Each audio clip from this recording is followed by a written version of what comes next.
Puji Tuhan saudara, selamat siang semuanya. Haleluya. Yuk kita akan mulai ibadah kita.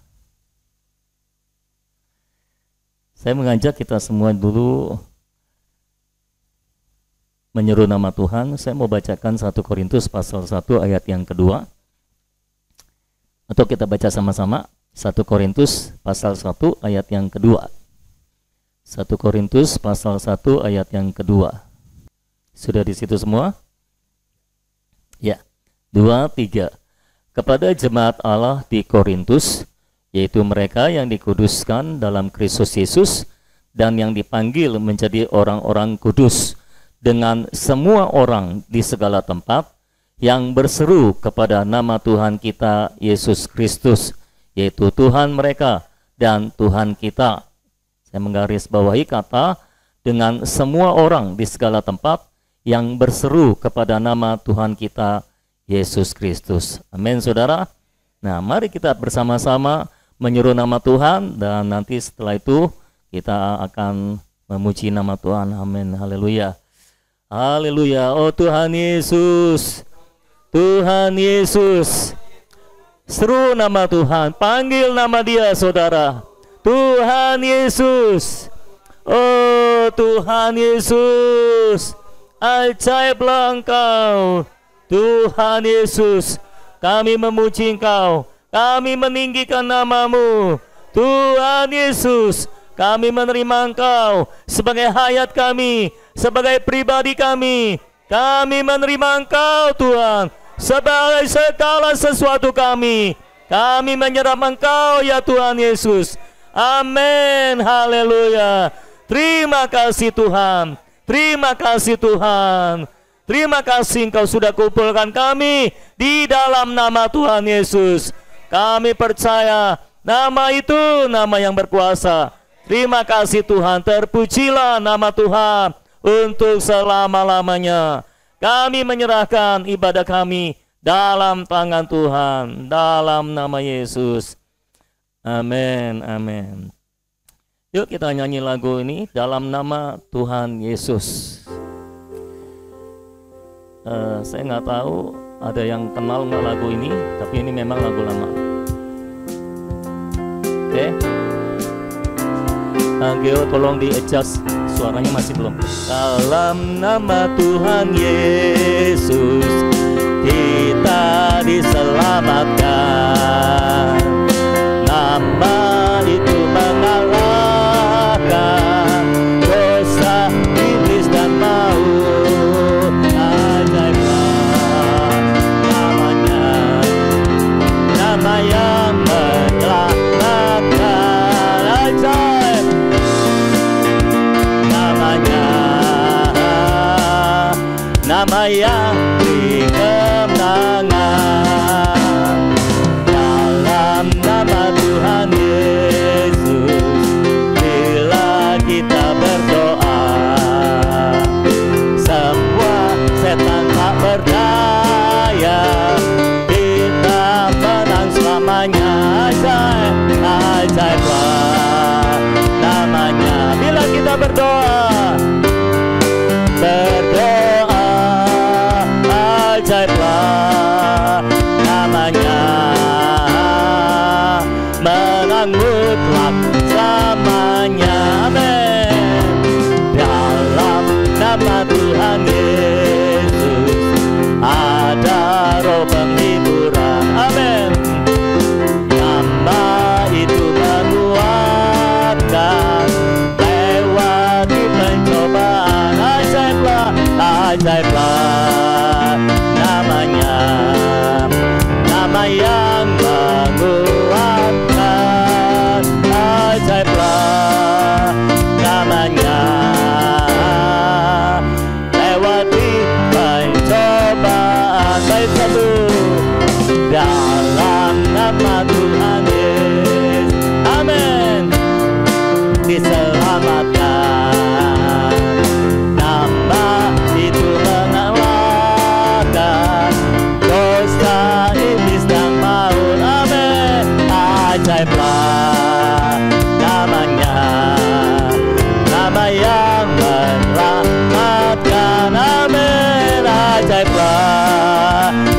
namanya,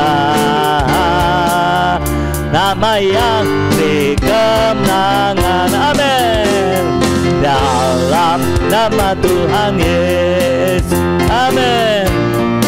Kita berdoa, semua setan tak berdaya, kita menang selamanya. Amin. Ajaiblah namanya, bila kita berdoa. Ajaiblah namanya, menang mutlak selamanya. Dalam nama Tuhan Yesus ada roh penghiburan. Nama itu menguatkan lewati pencobaan. Ajaiblah namanya, amin. Nama yang menguatkan. Ajaiblah namanya, lewati pencobaan. Amin. Sudah kenal lagunya, saudara? Sudah kenal lagunya, saudara? Nah, ini lagu yang powerful menurut saya ya. Jadi ayo kita nyanyi dengan bebas. Amin. Bebaskan roh saudara untuk menyanyikan lagu ini, dan setiap kata-katanya jadikan itu sebagai doa saudara. Amin. Dalam nama Tuhan Yesus kita diselamatkan. Nama itu mengalahkan dosa, iblis, dan maut. Jadi kita tidak kalah lagi oleh dosa, iblis, dan maut, karena dosa, iblis, dan maut sudah dikalahkan. Amin, saudara. Amin. Nyanyikan dengan percaya, nyanyikan dengan kuat. Amin, saudara. Ayo kita nyanyi lagi, semuanya nyanyi dengan bebas. Bebaskan roh saudara. Amin. Haleluya. Dalam nama Tuhan Yesus kita diselamatkan. Nama itu mengalahkan dosa, iblis, dan maut. Ajaiblah namanya, amin. Nama yang menyelamatkan. Ajaiblah namanya, nama yang beri kemenangan. Amin. Dalam nama Tuhan Yesus bila kita berdoa, amin. Semua setan tak berdaya, amin. Kita menang selamanya, amin. Ajaiblah, yes. Bila kita berdoa, ajaiblah namanya, menang mutlak selamanya. Lagi, dalam nama Tuhan Yesus ada roh penghiburan. Amin. Nama itu menguatkan lewati pencobaan. Ajaiblah namanya, nama yang menguatkan. Amin. Haleluya. Lewati pencobaan. Baik, satu. Dalam nama Tuhan Yesus, amin. Nama itu mengalahkan dosa, iblis, dan maut. Ajaiblah. Haleluya.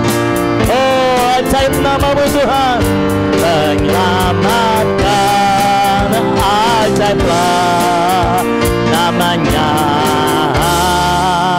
nama yang beri kemenangan. Amin. Dalam nama Tuhan Yesus bila kita berdoa, semua setan tak berdaya. Amin.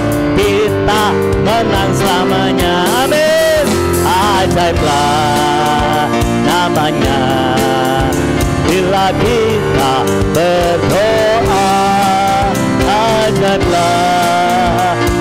namanya, menang mutlak selamanya. Dalam nama Tuhan Yesus ada roh penghiburan. Amin. Nama itu menguatkan, menang doa. Ajaiblah namanya, nama yang menguatkan. Ajaiblah namanya,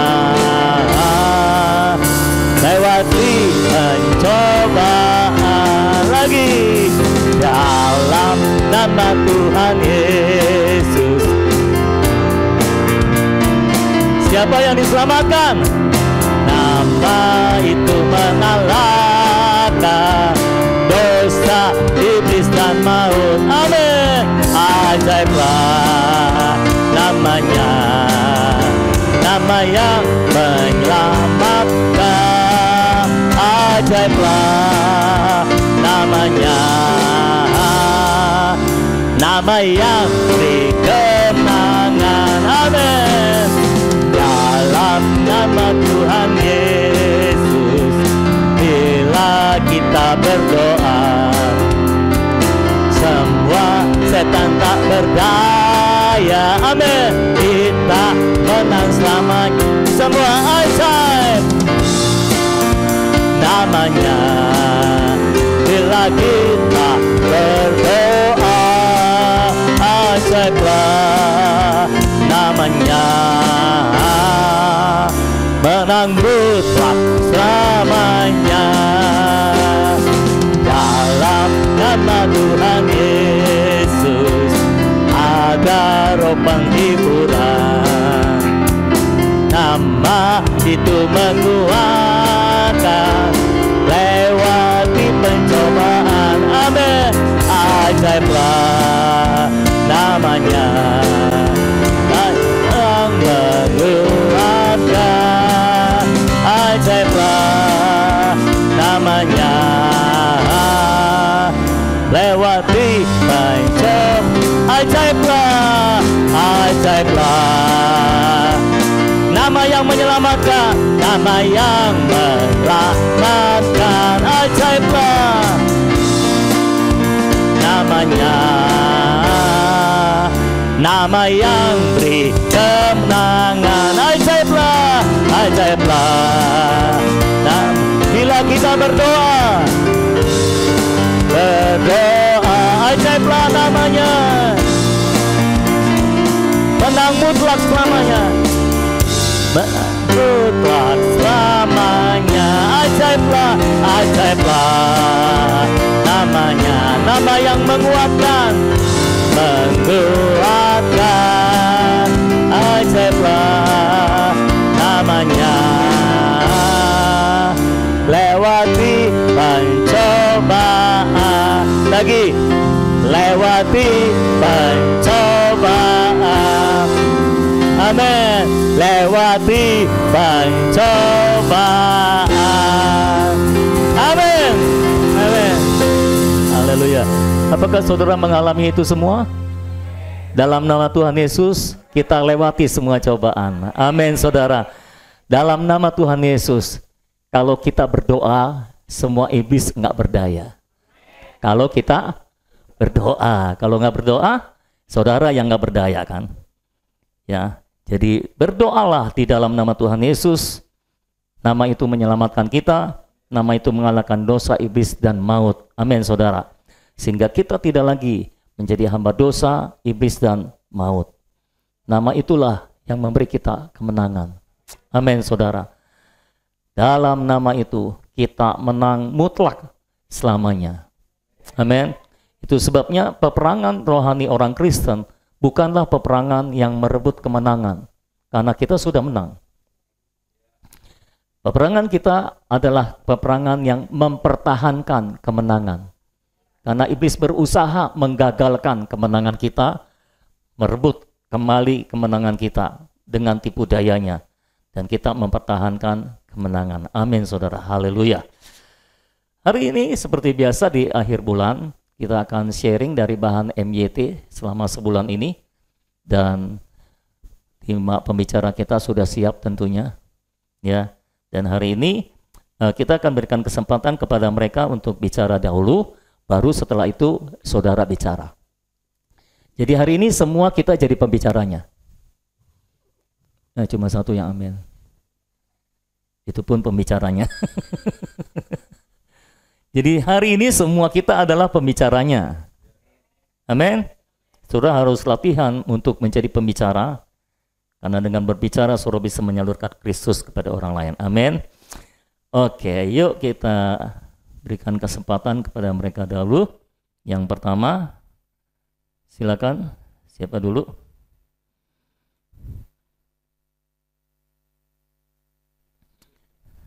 Ya, ya, musiknya cukup sih, bisa duduk dulu, nanti baru naik lagi waktu perjamuan kudus. Ya, selamat pagi saudara-saudara yang dikasihi Tuhan. Ya, pada kesempatan ini kita akan sharing dari bahan MYT selama bulan Maret. Sebetulnya dari Februari kita sudah banyak disingkapkan tentang daging. Bulan Maret kita semakin dipertajam lagi untuk kita mendapatkan terang yang lebih lagi tentang daging. Sebagai orang Kristen, sudah seharusnya kita tidak hidup dalam daging, tetapi kita hidup di dalam roh. Amen. Betul? Itu sebabnya kita perlu mengenali kalau ada ekspresi daging yang masih muncul di dalam diri kita. Kalau ditanya apakah kita mau hidup di dalam roh, jawabannya pasti mau. Lalu kalau ditanya apakah kita mau menyingkirkan daging dalam hidup kita, pasti jawabannya mau. Tetapi pertanyaannya, kalau lebih lanjut diajukan kepada kita, sekarang apakah masih ada ekspresi daging di dalam kehidupan kita? Nah, ini jawabannya kadang-kadang samar. Tetapi Paulus memberikan sebuah daftar untuk kita jadikan acuan, apakah kita masih mengekspresikan daging atau tidak. Mari kita lihat ayatnya di dalam Galatia pasal yang ke-5, mulai ayat yang ke-19. Nanti kita baca bersama-sama ayat ini.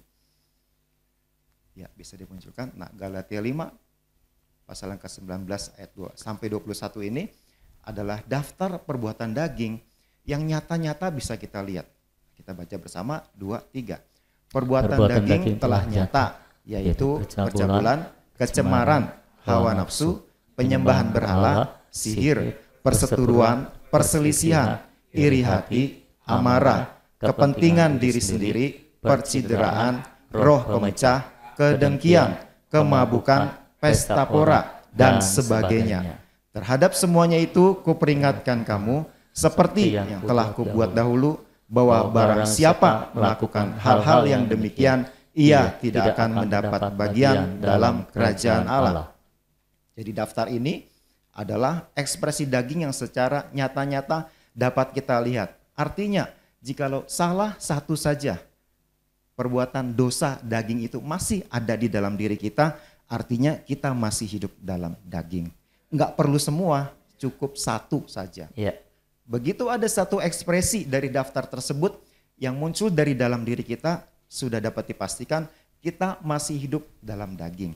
Nah, di dalam daftar-daftar itu, bagian paling terakhirnya itu dari daftar itu ada kata dan sebagainya. Artinya itu belum semua, masih ada lagi. Tetapi dari situ kita bisa mulai untuk cek apakah kita mengekspresikan daging atau tidak. Nah, dari daftar yang cukup banyak itu sebetulnya bisa dikategorikan ada 5 kategori dari dosa daging itu. Nah, kita lihat 5 kategori itu seperti apa. Pertama, dosa yang sangat cemar dalam tubuh daging, yaitu percabulan, kecemaran, dan hawa nafsu.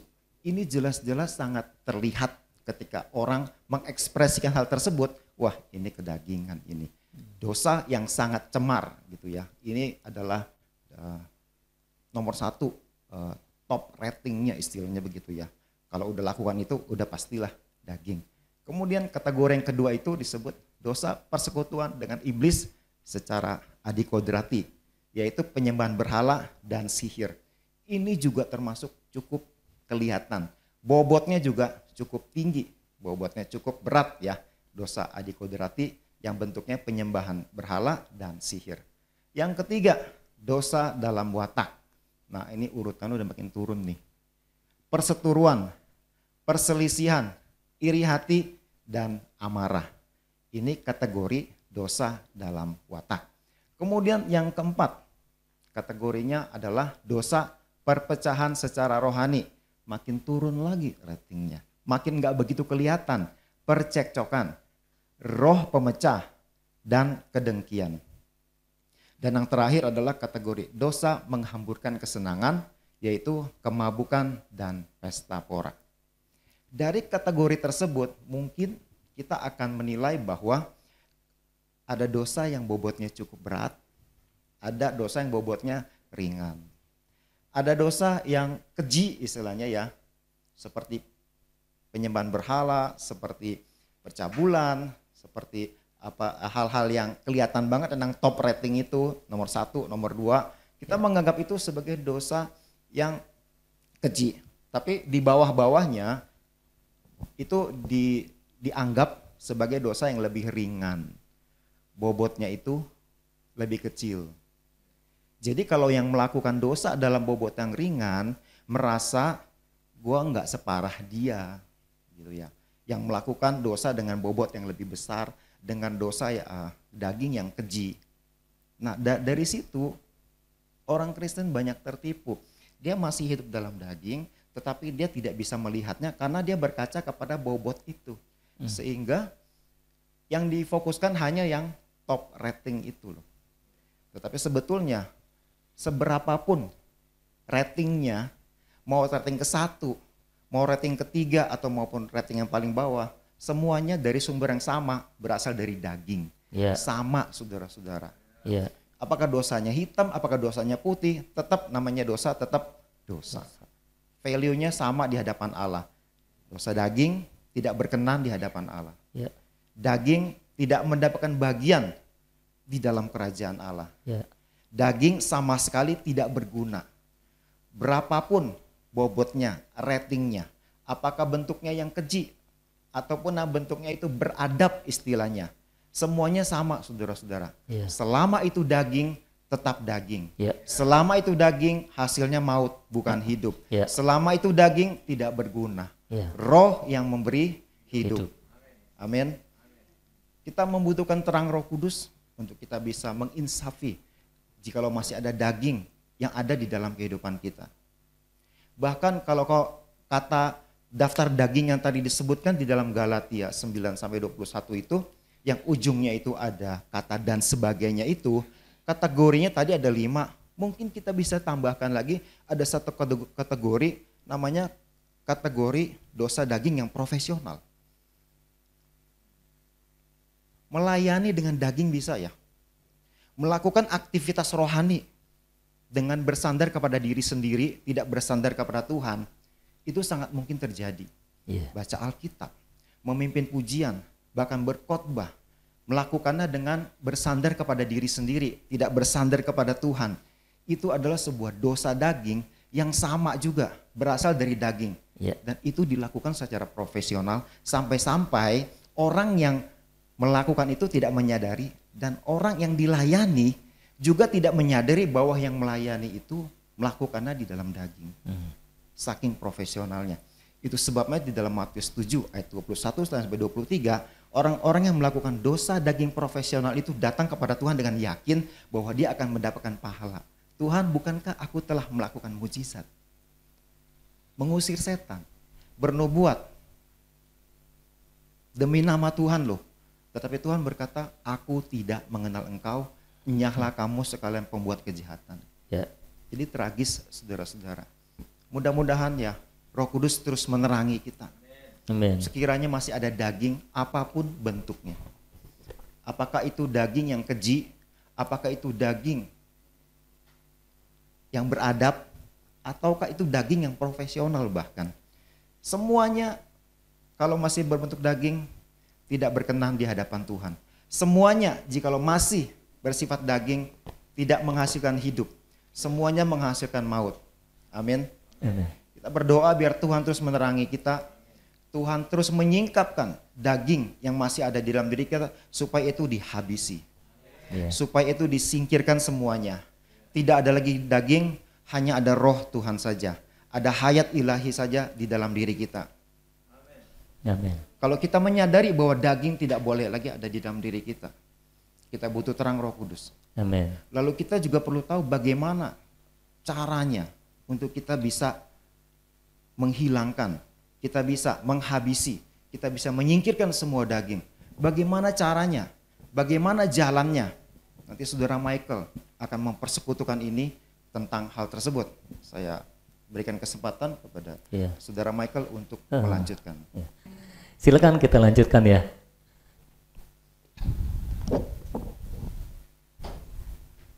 Ya, saya akan mempersekutukan MYT dari tanggal 7 sampai 13 melanjutkan dengan saudara Andre tadi.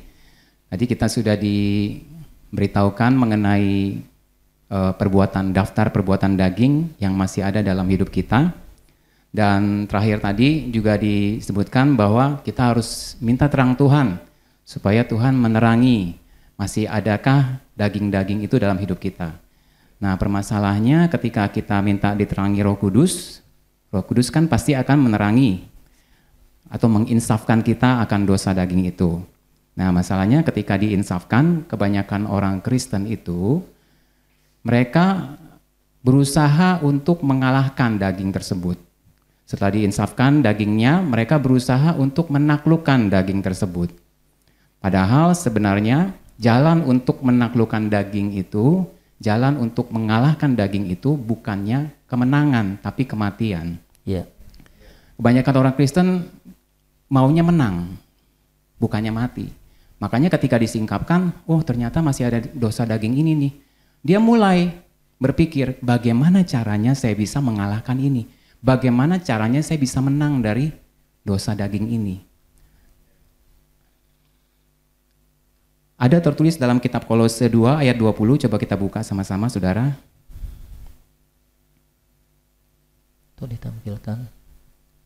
Ya, kalau bisa ditampilkan, kalau bisa kita buka aja di sendiri ya. Kolose 2 ayat 20 sampai 23. Sudah semua saudara? Ya. Kolose 2 ayat 20 sampai 23 kita baca sama-sama ya. 23. Apabila kamu telah mati bersama-sama dengan Kristus dan bebas dari roh-roh dunia, mengapakah kamu menaklukkan dirimu pada rupa-rupa peraturan, seolah-olah kamu masih hidup di dunia? Jangan jamah ini, jangan kecap itu, jangan sentuh ini, semuanya itu hanya mengenai barang yang binasa oleh pemakaian dan hanya menuruti perintah-perintah dan ajaran-ajaran manusia. Peraturan-peraturan ini walaupun nampaknya penuh hikmat dengan ibadah buatan sendiri, seperti merendahkan diri dan menyiksa diri, tidak ada gunanya selain untuk memuaskan hidup duniawi. Jadi Kolose inilah yang menggambarkan orang Kristen. Ketika orang Kristen disadarkan, diinsafkan oleh Roh Kudus mengenai daging yang ada dalam diri mereka, mereka mulai berusaha untuk menaklukkannya. Mereka membuat rupa-rupa peraturan. Ya, di sini bilang jangan begini, jangan begitu, jangan sentuh ini, jangan sentuh itu. Dan kalau kita biasanya kalau untuk mengalahkan daging kita akan berpikirkan, oh saya masih ada daging ini nih, berarti saya harus berdoa lebih banyak, saya harus apa lagi? Oh saya harus menahan diri saya harus mengekang diri saya dan sebagainya. Jadi defaultnya orang Kristen itu, ya standarnya orang Kristen itu kalau diingatkan Roh Kudus akan dosa daging, maunya menang, maunya mengalahkan. Padahal jalan untuk mengalahkan daging, mematikan daging adalah mati, saudara, bukan menang. Cuma masalahnya orang Kristen ini tidak mau maunya tuh jadi pemenang, bukan jadi orang yang mati. Ya. Nah, karena kita sudah tahu sekarang cara untuk mengalahkan daging itu bukannya mengalahkannya, tapi kita mati. Bukannya menang tapi mati. Bagaimana caranya? Caranya adalah kita harus mati, ya kan? Bagaimana caranya kita mati? Cara mati itu adalah kita harus memahami pekerjaan salib, yaitu penggantian dan penyatuan salib. Nah, saudara, ketika kita bicara soal pekerjaan salib, biasanya orang Kristen itu akan percayanya kepada penggantian salib. Kita percaya, kita menerima, kita meyakini bahwa ketika Tuhan Yesus mati, dia menggantikan kita, menanggung dosa-dosa kita, menebus dosa kita. Ya, amin. Tetapi sebetulnya pekerjaan salib itu bukan hanya penggantian, tetapi juga penyatuan. Ya, amin. Jadi selain Tuhan menggantikan kita, Tuhan juga menyatukan kita di dalam pekerjaan salibnya. Jadi kita harus tidak hanya menerima dan mengakui bahwa Tuhan sudah menggantikan kita di kayu salib, sudah menebus dosa kita di kayu salib, kita juga harus menerima dan mengakui bahwa Tuhan itu sudah mati dan kita pun sudah disatukan dalam kematiannya. Tuhan sudah disalibkan dan kita pun telah disatukan dengan salibnya. Nah, ini adalah fakta rohani yang harus kita pahami, saudara. Coba kita lihat Galatia pasal 5 ayat 24. Galatia 5 ayat 24. Sudah? Ya, kita baca sama-sama ya. Barang siapa menjadi milik Kristus Yesus, ia telah menyalibkan daging dengan segala hawa nafsu dan keinginannya. Nah, dikatakan di sini barang siapa milik Kristus, ia telah, bukan akan ya, tetapi telah. Nah, siapa di sini milik Kristus? Kita semua kan milik Kristus? Karena kita sudah mati bersama-sama dengan Kristus. Kita menjadi milik Kristus, artinya kita telah menyalibkan daging dengan segala hawa nafsu dan keinginannya. Jadi entah saudara orang Kristen baru, orang Kristen udah lama, entah saudara sudah mengalaminya atau belum, entah saudara menang atau kalah selama ini, itu kalau saudara adalah milik Kristus, artinya saudara telah menyalibkan daging saudara dengan segala hawa nafsu dan keinginannya. Inilah fakta rohani yang harus kita yakini, yang harus kita percayai, yang harus kita pahami sebagai orang Kristen, bahwa kita sudah disatukan bersama dengan Kristus. Jadi kalau Kristusnya sudah menyalibkan daging, ya kita juga ikut sudah disatukan dengan Kristus, sudah menyalibkan daging. Inilah fakta rohani yang harus kita pahami, saudara. Amin. Nah, sekarang tugas kita adalah kita harus menjadikan fakta rohani ini sebagai pengalaman kita. Kita sudah paham nih, kita bukan hanya digantikan oleh Tuhan Yesus, tapi kita juga sudah disatukan di dalam kematiannya. Nah, sekarang tugas kita adalah menjadikan fakta rohani ini sebagai pengalaman. Bagaimana caranya menjadikan pengalaman? Ya, kita terapkan aja dalam kehidupan kita, ya. Caranya bagaimana menerapkan fakta rohani ini? Caranya adalah dengan hidup menurut Roh. Coba kita baca Roma 8 ayat 13. Roma 8 ayat 13. Sudah? Sebab jika kamu hidup menurut daging, kamu akan mati. Tetapi jika oleh Roh kamu mematikan perbuatan-perbuatan tubuhmu, kamu akan hidup. Nah, inilah caranya kita menerapkan fakta rohani penyatuan salib itu. Kita hidup menurut Roh. Ya. Jadi untuk kita bisa menjadikan fakta penyatuan salib ini sebagai pengalaman kita harus bersandar pada Roh Kudus. Kita harus bersandar pada Roh Kudus untuk menerapkan salib di dalam kehidupan kita, sehingga apa yang Tuhan sudah rampungkan di kayu salib itu menjadi pengalaman kita. Jadi dengan kita hidup menurut Roh, maka salib diterapkan dan daging dimatikan. Jadi ketika saudara hidup menurut Roh, bersandar dengan Roh Kudus, itulah yang akan membuat saudara bisa mati. Karena salib diterapkan dalam daging yang telah Roh Kudus insafkan itu. Nah, sekarang bagaimana caranya kita hidup menurut Roh dan menerapkan salib? Caranya adalah mudah, saudara. Karena Tuhan sudah melakukan semuanya, kita cukup menerapkannya. Kita datang kepada Tuhan. Seperti di awal tadi, sudah dikatakan kita perlu terang Tuhan kan? Berarti kita datang kepada Tuhan, datang kepada Roh Kudus, minta Roh Kudus terangi. Roh Kudus terangi semua daging yang masih ada dalam hidup saya. Nah, pasti Tuhan akan menjawab kita kan? Dia akan menerangi kita, memberitahu kita daging-daging apa saja, dosa daging apa saja yang masih ada dalam hidup kita. Dan ketika Roh Kudus menerangi kita, menginsafkan kita akan dosa tersebut, yang harus kita lakukan adalah kita tinggal menerapkan salib aja ke dalam daging itu. Selesai. Maka dia akan mati. Makanya tadi di awal, ketika Roh Kudus menginsafkan, kebanyakan orang Kristen itu adalah maunya menang, maunya mengalahkan. Padahal sebenarnya faktanya adalah, tadi fakta rohaninya adalah kita sudah disalibkan bersama-sama dengan Kristus, menyalibkan daging dengan segala hawa nafsu dan keinginannya. Jadi yang perlu kita lakukan adalah menerapkan aja yang Tuhan sudah kasih itu. Menerapkan aja yang sudah Tuhan rampungkan itu. kita tidak perlu melakukan apa-apa lagi selain menerapkan salib kepada daging yang sudah Tuhan insafkan itu. Ya. Jadi sekarang ketika saya datang ke hadapan Tuhan dan saya berdoa minta Tuhan terangi, ketika Tuhan terangi saya mengenai dosa daging saya cukup menerapkan salib ke dalam daging itu. Saya cukup berdoa, Tuhan, aku telah mati, aku telah disatukan dalam kematian bersama dengan Engkau, dan Engkau telah menyalibkan daging dengan segala keinginannya, sehingga aku pun telah menyalibkan daging dengan segala hawa nafsu dan keinginannya. Ya. Jadi membuat saya menerapkan salib ke dalam daging saya, sehingga daging itu mati. Dengan daging itu mati, artinya saya bukan menang saudara, tapi saya juga mati. Itu sebabnya ketika saudara diinsafkan, yang perlu saudara lakukan hanyalah menerapkan salib. Maka saudara akan mati, karena daging itu akan mati. Jadi saudara bukan menang, tapi mati. Itulah yang akan terjadi dalam hidup saudara ketika saudara menerapkan salib. Ketika saudara menerapkan salib, maka daging akan mati. Ya. Nanti rekan saya akan melanjutkan dengan eksistensi daging.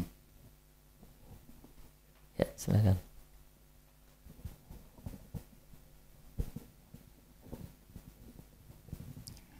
Ya, saudara, saya akan melanjutkan MYT kita. Kali ini saya akan berbicara tentang eksistensi daging. Seperti kita tahu tadi, saudara Andri bilang bahwa daging itu terkadang kita nggak menyadari gitu saudara, bahwa daging itu masih ada dalam hidup kita. Ya, memang kenyataannya seperti itu. Selama kita masih ada di dalam tubuh ini, tubuh dosa ini, daging itu akan tetap ada di dalam diri kita saudara. Jadi nggak bisa dihilangkan itu daging, akan tetap melekat dalam hidup kita.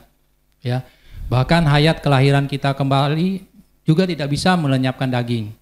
Ya, penyatuan salib yang tadi saudara Michael singgung pun tidak bisa memusnahkan daging dari hidup kita, saudara. Ya, bahkan Roh Kudus yang ada di dalam diri kita pun nggak bisa memaksa orang untuk tidak berbuat daging.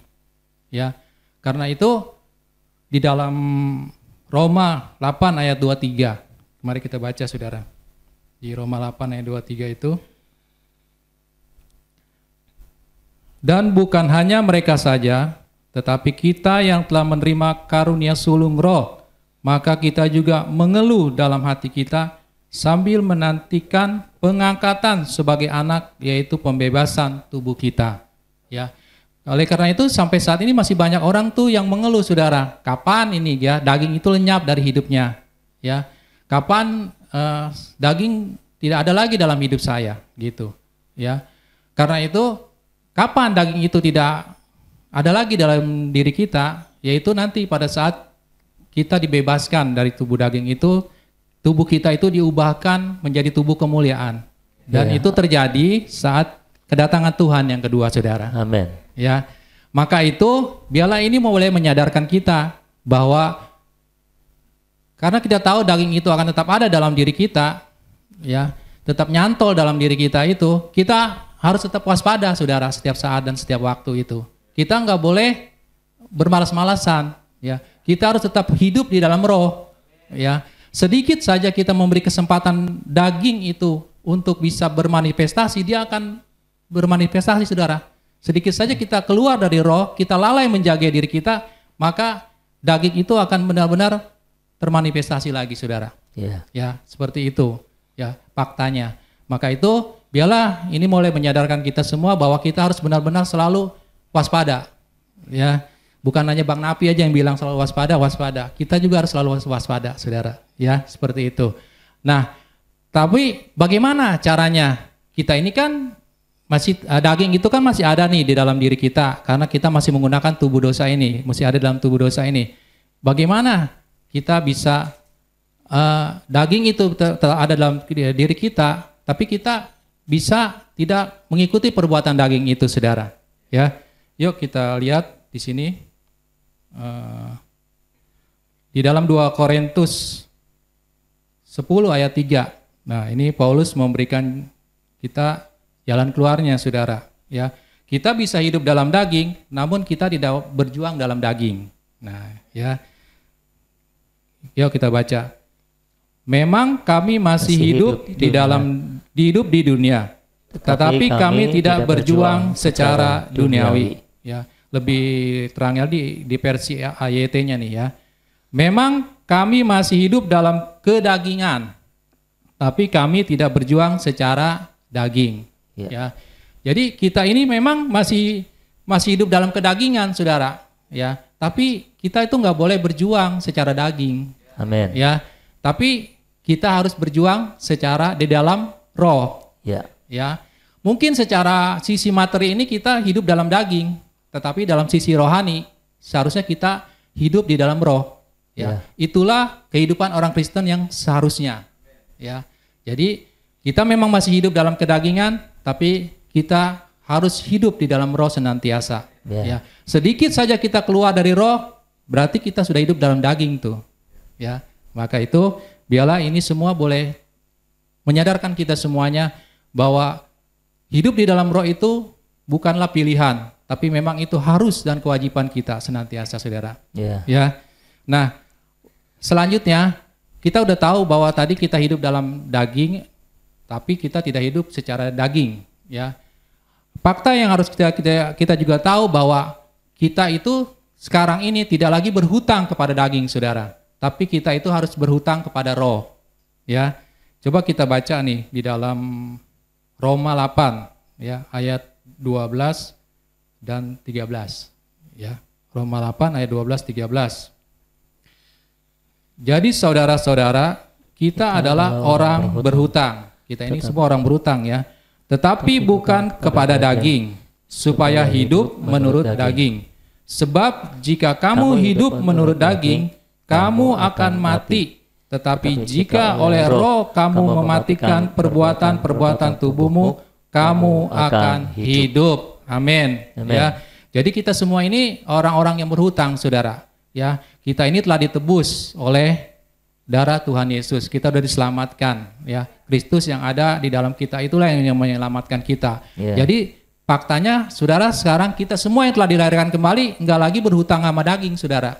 Tapi kita berhutangnya kepada roh. Ya, karena itu kita harus menuruti roh. Karena siapa yang berhutang, dia harus menuruti orang yang menghutangi, saudara. Dia harus tunduk kepada orang yang menghutangi dia. Ya, jadi karena roh sudah menebus kita dan semuanya sudah dibayar dengan lunas, kita harus tunduk dan taat kepada roh. Ya, dan bukan itu saja, ketika kita terus hidup dalam roh, kita akan mematikan semua perbuatan daging itu. Amin. Dan kita akan hidup olehnya. Amin, saudara. Amin. Ya, saya kira itu aja tentang eksistensi daging dan hidup untuk bagaimana kita hidup secara roh, saudara. Nanti selanjutnya rekan saya, saudara Bagus akan melanjutkan berikutnya. Saya silakan.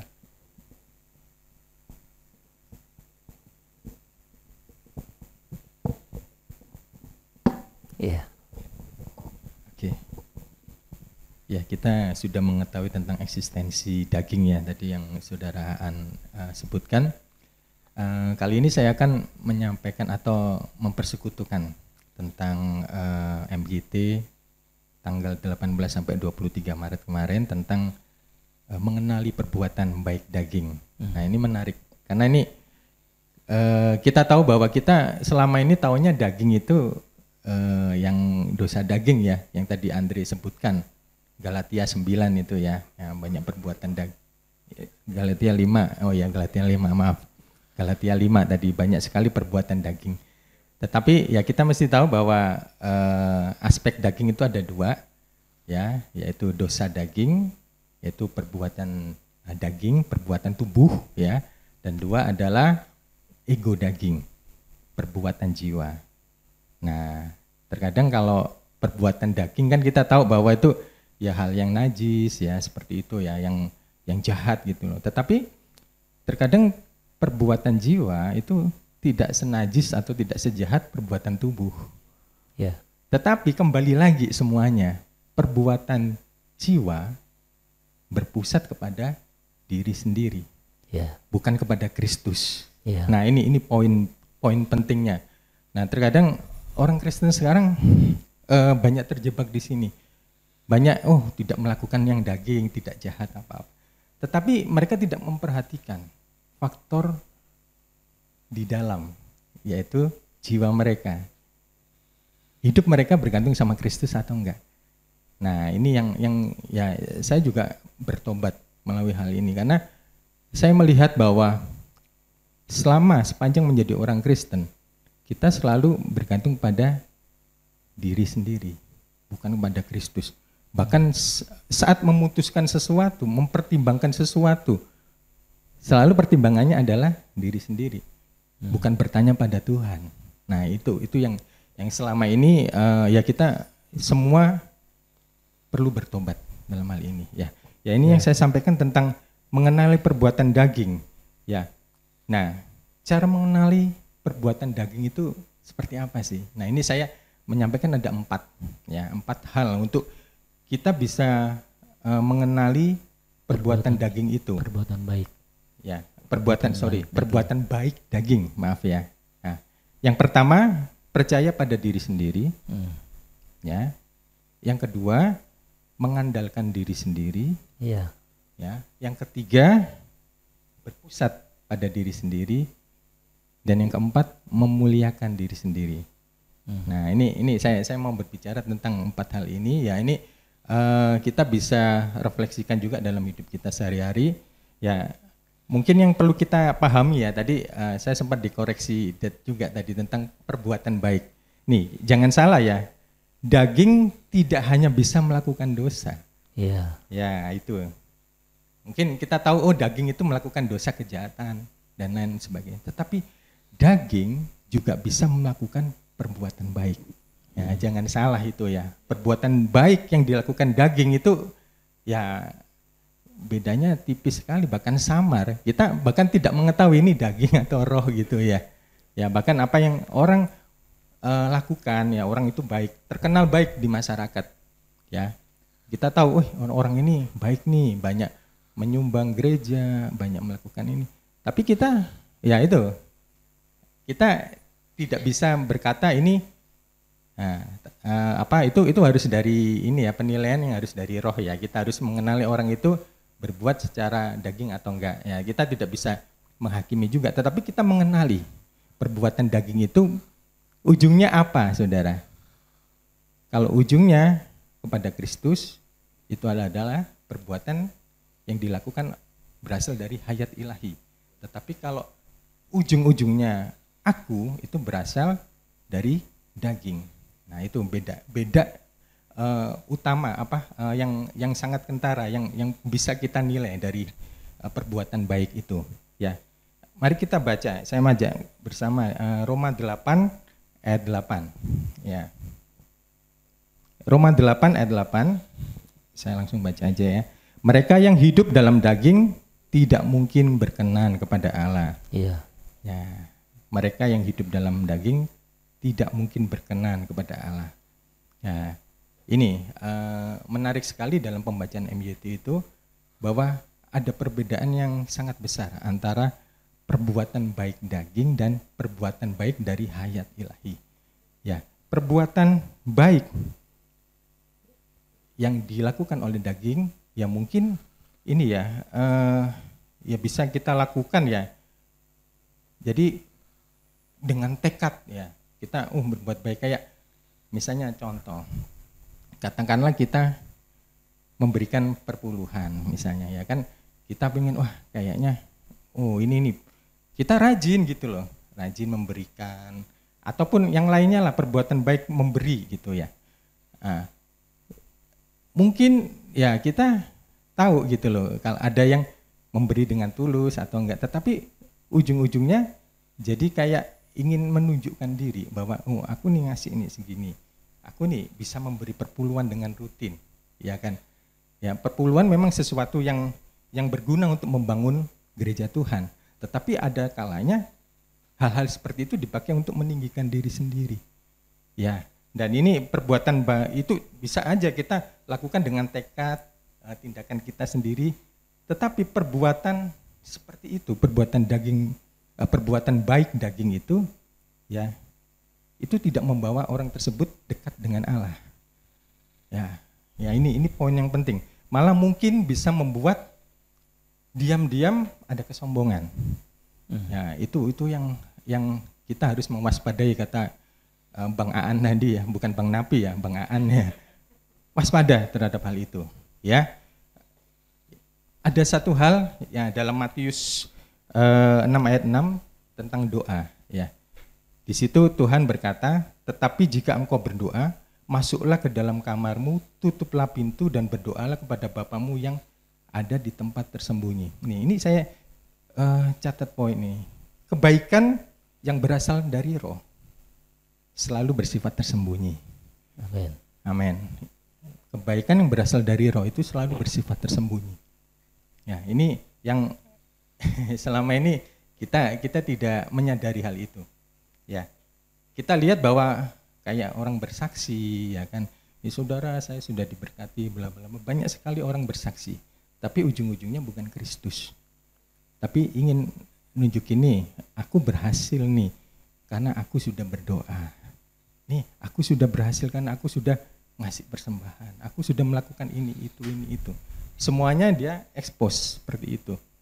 Kembali lagi, Tuhan Yesus berkata dalam Matius 6 ayat 6 tadi, menjelaskan bahwa kita harus melakukannya secara tersembunyi. Ya.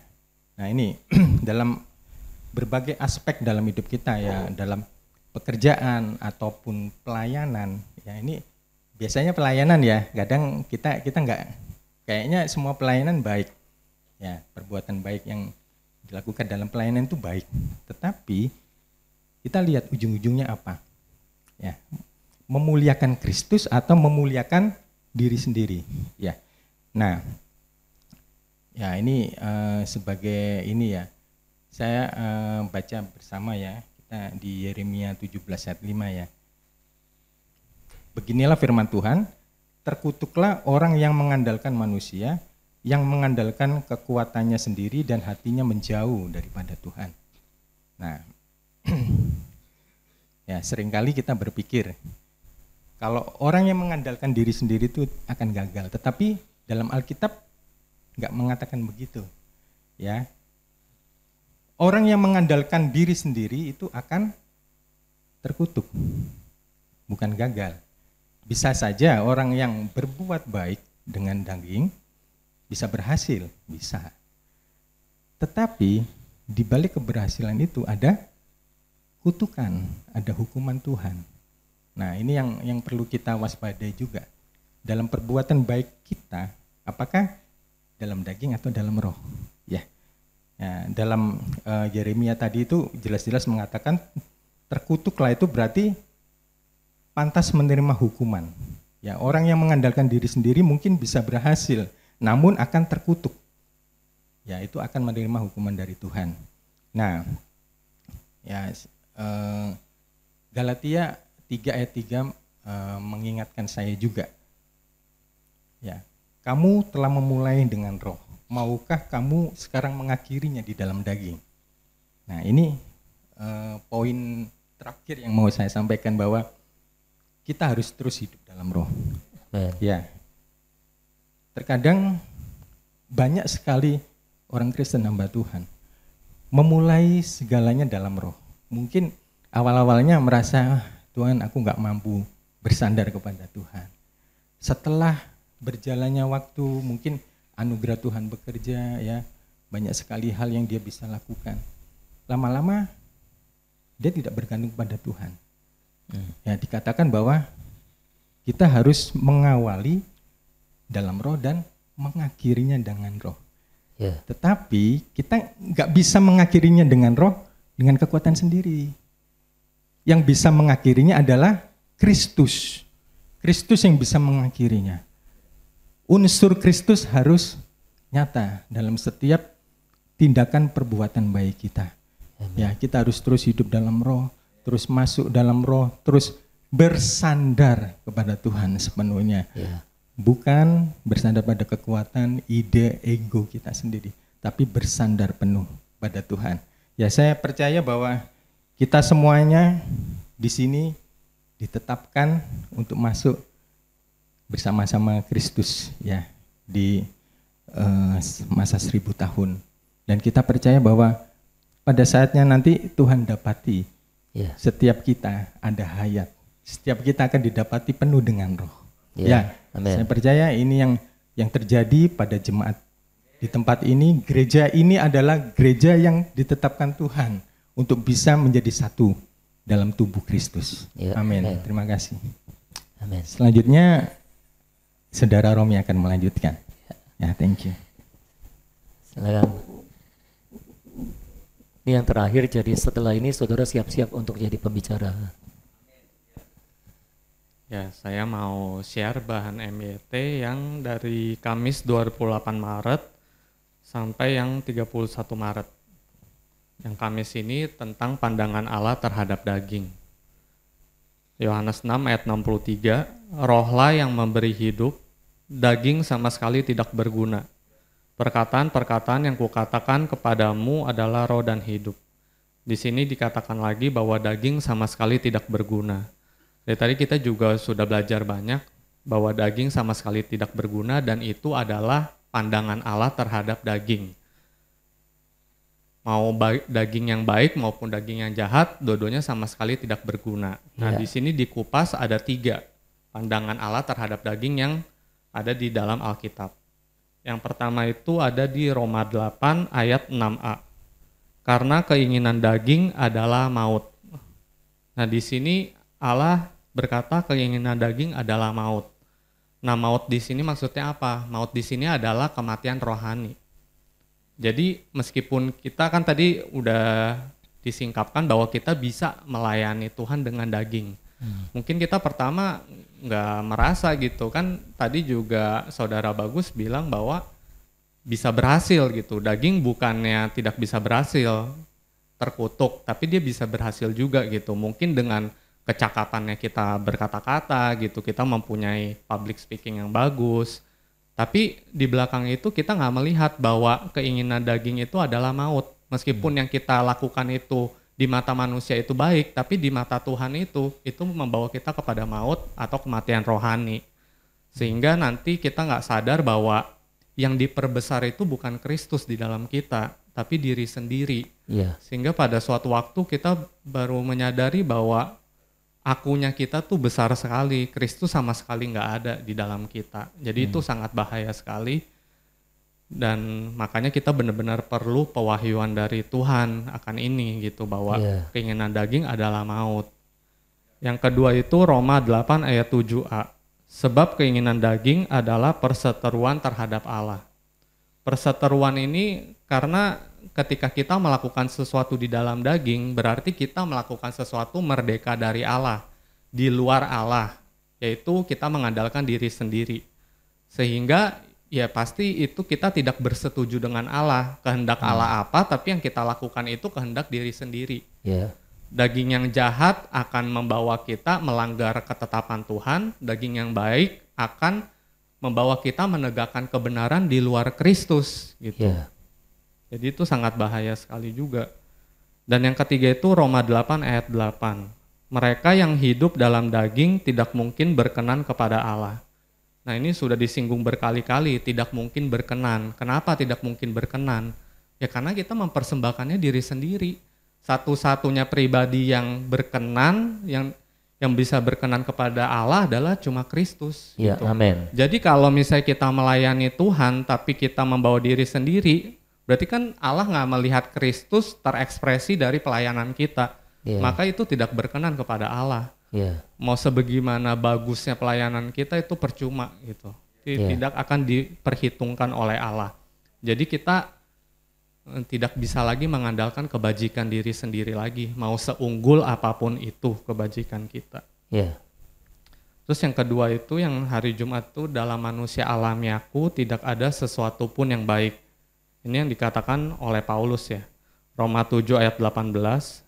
Sebab aku tahu bahwa di dalam aku, yaitu di dalam aku sebagai manusia daging, tidak ada sesuatu yang baik. Paulus benar-benar sudah bukan saja mengalami Kristus, tapi dia sudah mengenali sekali daging yang ada di dalam tubuhnya ini gitu. Bahwa dagingnya dia ini benar-benar bobrok gitu. Ada yang dia bilang di Roma 7 ini bahwa yang dia kehendaki itu sebenarnya berbuat baik, tapi yang keluar itu adalah yang jahat gitu.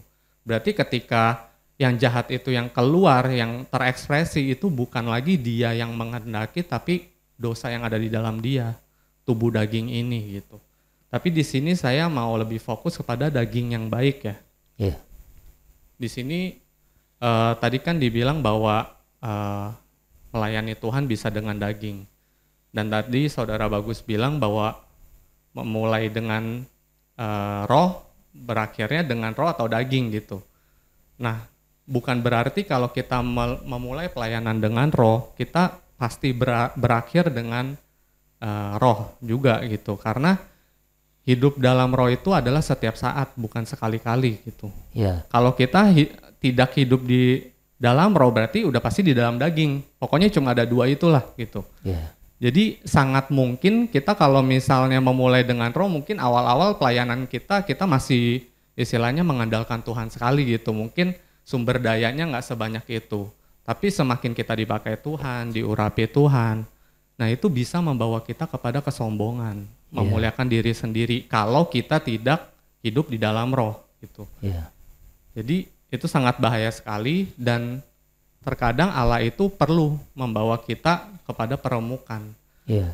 Kita harus dibawa benar-benar jatuh, kita nggak berdaya. Bisa aja mungkin pelayanan kita diambil satu persatu. Sampai pada akhirnya kita datang kepada Tuhan, kita marah-marah mungkin. Tuhan kenapa pelayanan saya kok diambil gitu. Ini kan demi kepentinganmu, nah, ngomongnya demi kepentinganmu, karena dia buta gitu loh. Tapi ketika Tuhan menerangi bahwa apa yang dia lakukan selama ini adalah untuk kepentingannya dia sendiri, bukan kepentingan Tuhan, dia pasti hancur gitu. Iya. Tapi disitulah yang peran kita yang penting, kita mau bersetuju dengan Tuhan atau kita mau kita menyangkalinya gitu. Enggak kok Tuhan, saya berbuat ini demi kerajaan-Mu. Kalau kayak begitu ya Tuhan perlu benar-benar api yang lebih besar lagi gitu. Jadi ketika misalnya kita dibawa Tuhan untuk diterangi daging kita nih yang bagian ini gitu. Kita harusnya bersetuju dengan Tuhan gitu loh. Ya, amin. Karena itu adalah daging yang sebenarnya kita tidak sadari. Dan kebanyakan itu daging yang baik ya. Mungkin dari kesabaran kita, pelayanan kita sabar, merawat orang dan lain-lain gitu. Tapi ketika Tuhan terangi, kita harus akui gitu. Yeah. Akui, kita minta ampun kepada Tuhan gitu. Yeah. Kita minta darahnya membasuh kita supaya kita suci kembali. Dan di sini ada yang menarik. Dibilang penghakiman itu terhadap daging tidak terjadi sekali untuk selamanya. Jadi ketika selama kita hidup ini penghakiman terhadap daging itu setiap saat, bukan sekali untuk selamanya. Iya. Jadi seperti yang contoh yang saya berikan tadi, ketika Tuhan menerangi, kita harus akui, kita minta ampun ke Tuhan, bertobat, dan kita seperti yang dibilang saudara Michael tadi, bahwa kita harus menerapkan salib. Gitu. Yeah. Menerapkan salib, ya Tuhan, aku akui, aku bersalah di hadapan-Mu gitu. Aku menerapkan salib, Tuhan tolong buat aku menerapkan salib kepada kesombonganku ini misalnya gitu. Kepada kebaikanku ini gitu. Semua yang kita anggap itu adalah keunggulan kita tapi di mata Tuhan itu tidak berarti. Itu kita harus akui dan kita harus menerapkan salib supaya daging itu benar-benar terkikis habis gitu. Yeah. Nah kemudian yang ketiga yang 30 Maret itu mengenai berpikirlah seolah-olah belum memperoleh apa-apa. Ini Paulus juga. Di Filipi 3 ayat 4 dia berkata, walaupun aku punya alasan untuk menaruh kepercayaan kepada diri sendiri. Nah di sini harus di-highlight ya. Walaupun aku punya alasan untuk menaruh kepercayaan kepada diri sendiri. Berarti dia tahu banyak hal yang benar-benar dia istilahnya punya keunggulan gitu. Dia punya alasan banyak untuk percaya kepada diri sendiri. Yeah. Aku masih belum percaya terhadap diri sendiri. Nah, itu kan berlawanan ya. Jadi meskipun dia punya alasan tapi dia belum percaya terhadap diri sendiri. Kalau ada orang yang mempunyai alasan percaya terhadap dirinya sendiri, ia harus tahu bahwa aku mempunyai lebih banyak alasan untuk mempercaya diri sendiri. Nah, kenapa Paulus bisa berkata seperti itu? Nah, ketika saya baca lanjutannya di Filipi 3 ayat 5, dia menjelaskan, dia itu disunat pada hari ke-8 dari bangsa Israel, dari suku Benyamin, orang Ibrani asli. Tentang pendirian terhadap hukum Taurat, aku orang Farisi. Tentang kegiatan, aku penganiaya jemaat. Tentang kebenaran dalam mentaati hukum Taurat, aku tidak bercacat. Dulu dia benar-benar tidak bercacat dalam melakukan hukum Taurat. Jadi kalau misalnya dia mau mengagungkan diri sendiri, ya dia orangnya yang paling, istilahnya paling punya keunggulan gitu. Tapi dia bisa berkata seperti itu. Kenapa? Karena dia sudah mengalami Kristus. Dia sudah melihat Kristus, dia sudah mengalami Kristus. Sampai dia udah melihat, dia udah mempunyai pandangan yang sama seperti Allah memandang daging. Gitu. Jadi dia benar-benar sama sekali nggak berani gitu untuk mengandalkan dagingnya sendiri gitu. Meskipun dia punya banyak keunggulan di sini kan gitu. Malahan dia bilang bahwa dia itu melupakan kekayaan Kristus yang di belakang demi mendapatkan kekayaan Kristus yang lebih limpah lagi di depan. Itu sangat berlawanan sekali dengan konsep kekristenan sekarang gitu. Pengalaman rohani kita kan terkadang itu yang membuat kita untuk ngomongin terus gitu, saksi atau seperti apa. Tapi Paulus tuh tidak gitu. Dia nggak mau mengandalkan dagingnya dia, meskipun dia dipakai Tuhan dengan luar biasa, tapi dia meninggalkan semua kekayaan Kristus yang sudah dia dapat di belakang supaya dia bisa mendapatkan lebih banyak di depan. Maksudnya apa? Realnya itu seperti kita. Setiap hari, meskipun kita baru mengalami anugerah Tuhan, mengalami kekayaan Kristus yang limpah hari kemarin, tapi hari ini kita harus datang kepada Tuhan dengan hati yang kosong dan terbuka. Supaya setiap datang kepada Tuhan kita bawa bejana yang kosong. Tuhan bisa ngisi terus kekayaan yang baru. Kalau kita masih mempertahankan yang lama, ya Tuhan nggak bisa isi gitu, karena penuh terus bejana kita gitu loh. Dan seperti yang saya pernah alami, sebenarnya meskipun kita mengalami anugerah Tuhan, misalnya kita mengawali dengan roh, tapi kalau misalnya pengalaman itu bisa jadi bumerang juga sebenarnya. Ketika kita euforia gitu di pengalaman yang sebelumnya, kita bisa merasa tiba-tiba, Tuhan memakai saya dengan luar biasa ya gitu. Oh, saya diperkenan Tuhan.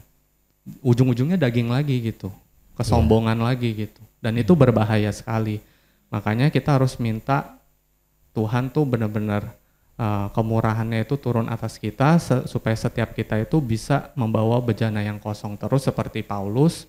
Kita benar-benar rindu, bahkan dia bukan bilang mengingini, dia menuntut. Dia menuntut pengalaman Kristus yang lebih lagi di kedepannya gitu. Karena dia tahu bahwa Kristus lebih mulia dari semuanya. Amin. Ya itu sharing saya. Oke. Ya, 5 sudah bicara.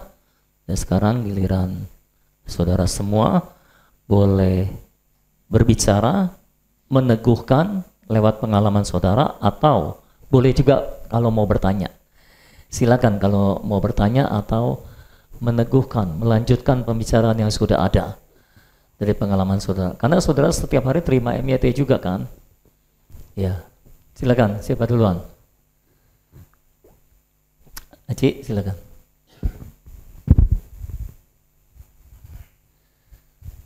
Ya, saya mau share dari yang tadi dibagiin oleh saudara Michael, karena buat saya pribadi itu pewahyuan yang baru. Bahwa tadi dibilang kan jalan untuk mengalahkan daging bukanlah kemenangan melainkan kematian. Hal ini dalam karena gini, saya sebagai orang Kristen bertahun-tahun itu saya lebih familiar dengan kata kemenangan. Ya kan? Kita harus menang gitu. Kita menang. Tanpa sadar kata kemenangan itu udah masuk ke alam bawah sadar saya gitu, istilahnya. Oh ya, perbuatan jahat pun harus kita taklukkan gitu, harus kita menangkan gitu. Kita harus menang dengan apa? Oh ya, saya harus banyak doa, atau saya harus mungkin di gereja harus aktif gitu, atau saya melakukan perbuatan baik lainnya gitu. Itu udah berarti saya menang gitu, saya menang terhadap dosa, saya menang terhadap kedagingan kayak gitu.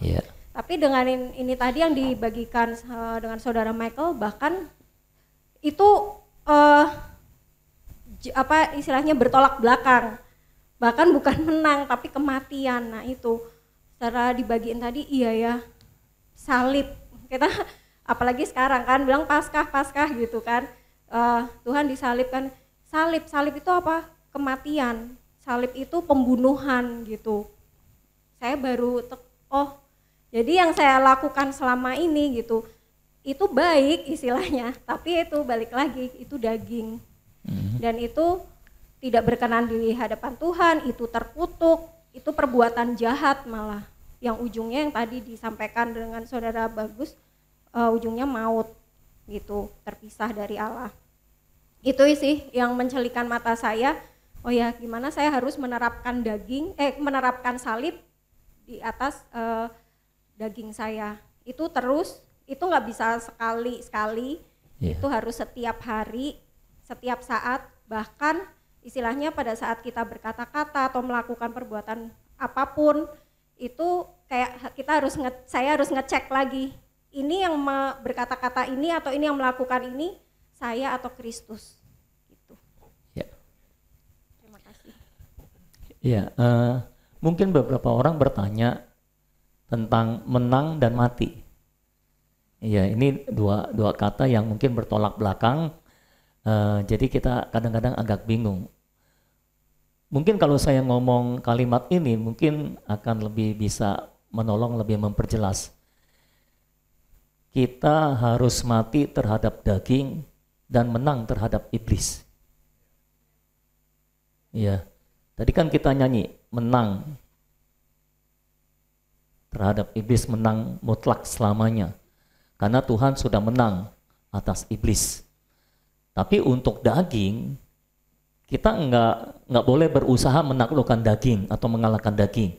Karena semakin kita berusaha mengalahkan daging, semakin kita kedagingan. Kayak gitu, ya. Jadi terhadap daging, kita harus mati. Karena tempatnya daging memang disalib.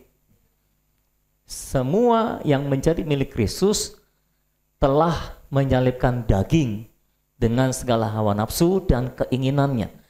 Jadi semua kita yang telah menjadi milik Kristus, semua saudara milik Kristus kan?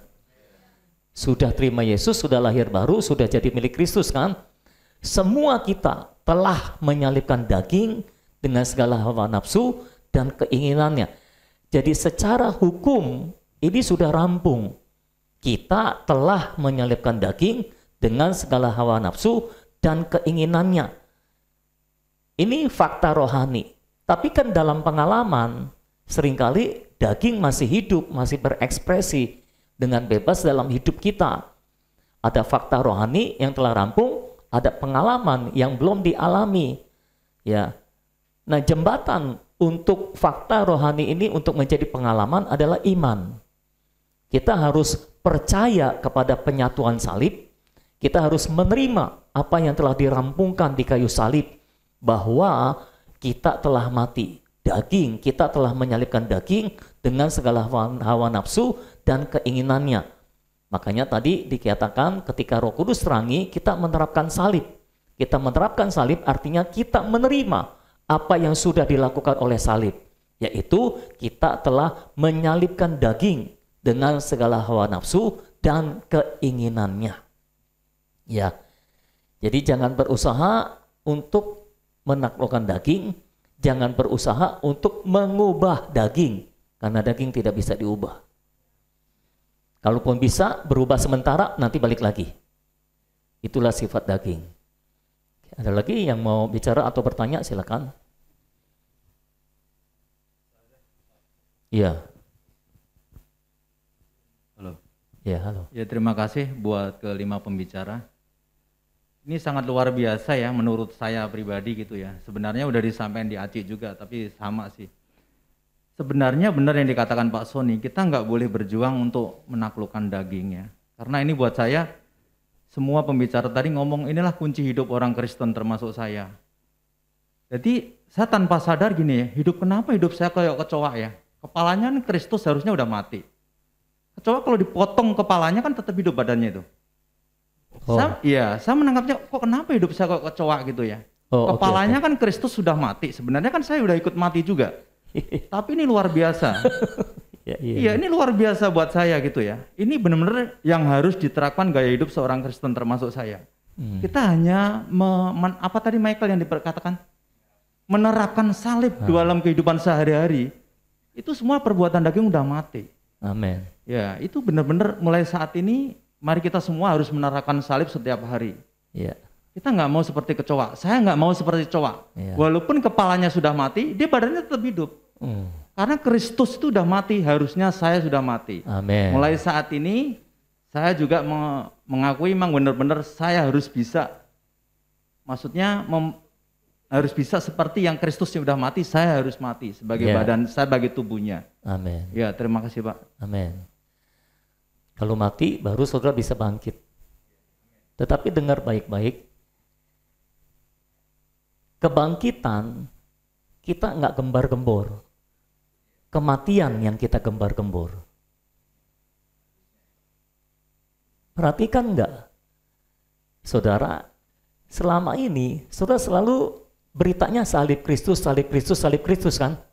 Salib adalah kematian. Yang digembar-gemborkan apa?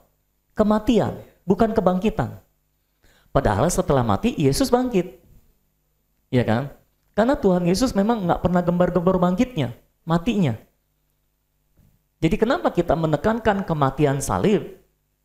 Karena itulah yang dilakukan oleh Tuhan Yesus. Yang dia tekankan kematian salib, bukan kebangkitannya. Makanya tadi saya tambahkan, setelah mati baru kita bangkit. Tapi bangkitnya ini kita senyap, tersembunyi. Ya, semua yang bersifat rohani bersifat tersembunyi. Kalau yang digembar-gemborkan itu pasti tidak menurut roh. Jelas ya. Saudara berdoa, berdoalah secara tersembunyi. Jangan gembar-gembor. Oh, saya doa setiap hari 4 jam, saudara. Dia nggak tahu, dia ngomong sama orang yang doa tiap hari 24 jam. Ya saudara. Jadi semua yang bersifat rohani, semua orang yang hidup menurut roh tersembunyi. Nggak gembar-gembor. Karena Allah kita juga Allah yang tersembunyi loh. Loh, sadar nggak saudara, seringkali saudara jatuh terpuruk. Ya, nggak tahu gimana, tahu tuh saudara bisa bangun aja, saudara bisa bangkit aja. Nggak tahu gimana caranya, setiap kali saudara jatuh, akhirnya saudara bisa bangkit. Memang saudara pikir siapa yang mengerjakan itu? Siapa yang mengerjakan itu? Tuhan, tapi Tuhan diam-diam kan? Nggak ketika saudara bangkit lalu Tuhan ngomong, lu tahu kan siapa yang bekerja? Enggak, Tuhan diam-diam.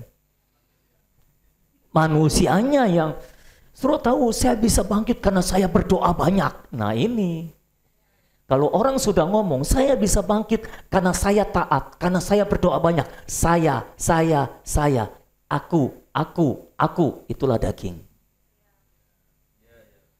Jelas ya saudara ya. Nah ketika seorang pernah bertanya sama saya mau menikmati Kristus di pagi hari, mau menikmati mana yang terbuka yang dikirim setiap pagi, tapi malesnya minta ampun. Ada yang sudah minta ampun karena malas? Malesnya minta ampun. Terus dia tanya, terus saya berdoa katanya, tapi kok doa saya kayaknya kurang efektif. Lalu saya tanya, kamu doanya gimana? Dia doanya seperti ini, Tuhan bantu aku Tuhan, aku mau menikmati Kristus tapi malas, bantu aku Tuhan supaya aku jadi rajin. Nah, saudara mencium bau daging di situ? Dengan dia berdoa seperti itu, artinya dia sedang minta Tuhan tolong bantu untuk mengubah daging yang malas menjadi daging yang rajin. Dan ketika daging yang berubah jadi rajin, dia akan menikmati Kristus dengan daging. Secara daging. Cuma tadi dagingnya malas, sekarang dagingnya rajin. Nah, jangan minta Tuhan mengubah daging, karena Tuhan tidak akan mengubah daging. Tuhan akan membawa saudara kepada salib supaya dagingnya mati. Tuhan tidak akan mengubah daging karena Tuhan tahu daging sudah tidak bisa diubah. Ya, jadi satu-satunya jalan untuk daging adalah mati, bukan berubah. Jadi jangan berusaha mengubah daging. Ya, kalau saudara berdoa, rajin berdoa karena daging, karena tekad sendiri, saudara orang yang bertekad kuat. Ada nggak orang yang dengan tekadnya rajin berdoa? Ada. Rajin berdoa. Tiap hari doa. Pokoknya tiap hari kalau belum doa 3 jam rasanya ada yang salah gitu. Rajin doa dengan tekad sendiri. Dari mana kita tahu kalau dia berdoa ini secara daging? Dari perkataannya. Seperti tadi Saudara Bagus menyampaikan, ciri-ciri daging yang baik adalah, ya, kita bisa mengenali daging yang baik dengan mengenali ciri-cirinya. Ciri-cirinya adalah daging itu selalu berpusat pada diri sendiri, selalu mengandalkan diri sendiri, selalu dan ujung-ujungnya daging selalu memuliakan diri sendiri. Karena dia sudah merasa dia sudah bekerja, dia harus mendapat upah, yaitu peninggian diri. Jadi kalau saudara berdoa secara daging, ujung-ujungnya saudara akan meninggikan diri dengan doa saudara. Jadi orang yang berdoa secara daging akan punya kecenderungan untuk menghakimi orang yang tidak berdoa dan meninggikan dirinya yang berdoa. Ketika dia ketemu dengan orang yang dalam tanda kutip kurang diberkati, dia akan berkata, kamu nggak diberkati karena kurang berdoa nih. Doa dong. Saya doa 3 jam sehari, makanya saya diberkati. Nah, ini kesombongan daging, peninggian diri. Daging selalu seperti itu, berpusat pada diri sendiri, mengandalkan diri sendiri, percaya kepada diri sendiri, dan akhirnya meninggikan diri sendiri. Ya. Orang Kristen bersaksi, wah, saya mengalami pencobaan berat, saudara. Tapi puji Tuhan, Tuhan kuatkan saya. Tuhan lewatin semuanya. Karena saya sudah berdoa banyak. Saya bukan hanya berdoa, tapi juga puasa. Makanya saudara berdoalah supaya saudara bisa melewati pencobaan. Oh, haleluya. Nah, di situ kan tersembunyi kesombongan daging, peninggian diri daging. Ya. Semua ini terjadi karena aku berdoa. Makanya kamu juga berdoa. Aku ngalami mujizat karena aku berdoa. Kamu mau ngalami mujizat, berdoa juga dong. Gitu. Jadi bukan Kristus yang ditinggikan, tapi dirinya sendiri yang ditinggikan. Itulah ciri-ciri daging. Ya. Kalau saudara mau tahu orang pelayanan dalam daging atau dalam roh, ya lihat aja perkataannya. Ya. Ada peninggian diri enggak? Selalu orang yang dalam daging selalu menghakimi orang dan meninggikan diri sendiri. Mencerca orang yang tidak seperti dia dan meninggikan diri.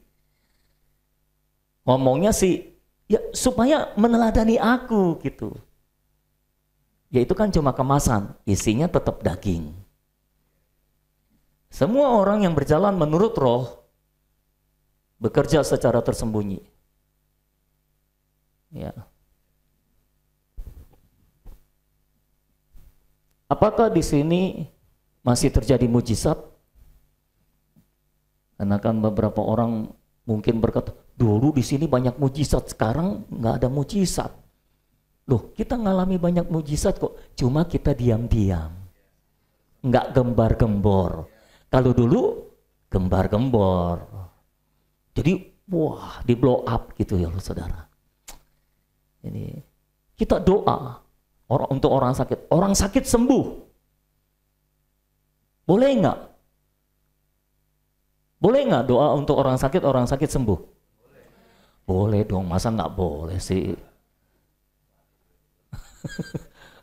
Kita doa untuk orang sakit mati aja boleh, apalagi sembuh ya. Boleh. Lalu yang nggak boleh apa? Setelah sembuh kita gembar-gembor. Ya. Jadi kita membawa semua kemuliaan buat diri kita. Itulah daging. Itulah ciri daging. Jadi saya harap saudara semakin mengenali daging. Supaya saudara mengakhiri daging di atas kayu salib. Karena daging ini licik, saudara. Kalau saudara nggak diterangi oleh Roh Kudus, saudara nggak bisa mengenalinya. Bertahun-tahun saya pelayanan dengan cara yang seperti dulu itu, saya nggak sadar kalau itu daging, saudara. Setelah Tuhan singkapkan semua, baru saya menyadari, oh itu daging ternyata. Saya pikir saya tulus buat Tuhan loh, saudara. Rasanya begitu dulu ya. Kenapa sekarang baru tahu? Ternyata nggak tulus, saudara. Ya, jadi itulah daging. Silakan lanjut, siapa yang mau bicara lagi atau bertanya silakan. Ayo buruan saudara bicara. Kalau saudara nggak bicara nanti saya yang bicara terus. Siapa lagi yang mau lanjut? Mau tanya juga boleh. Ketika saudara baca MYT itu, oke, Ana silakan. Tolong mic-nya dikasih.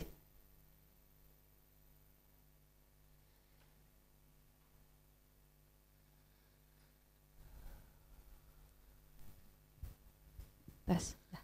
Ya. Iya, soal daging ini ya. Emang daging ini alot sekali ya saudara-saudara.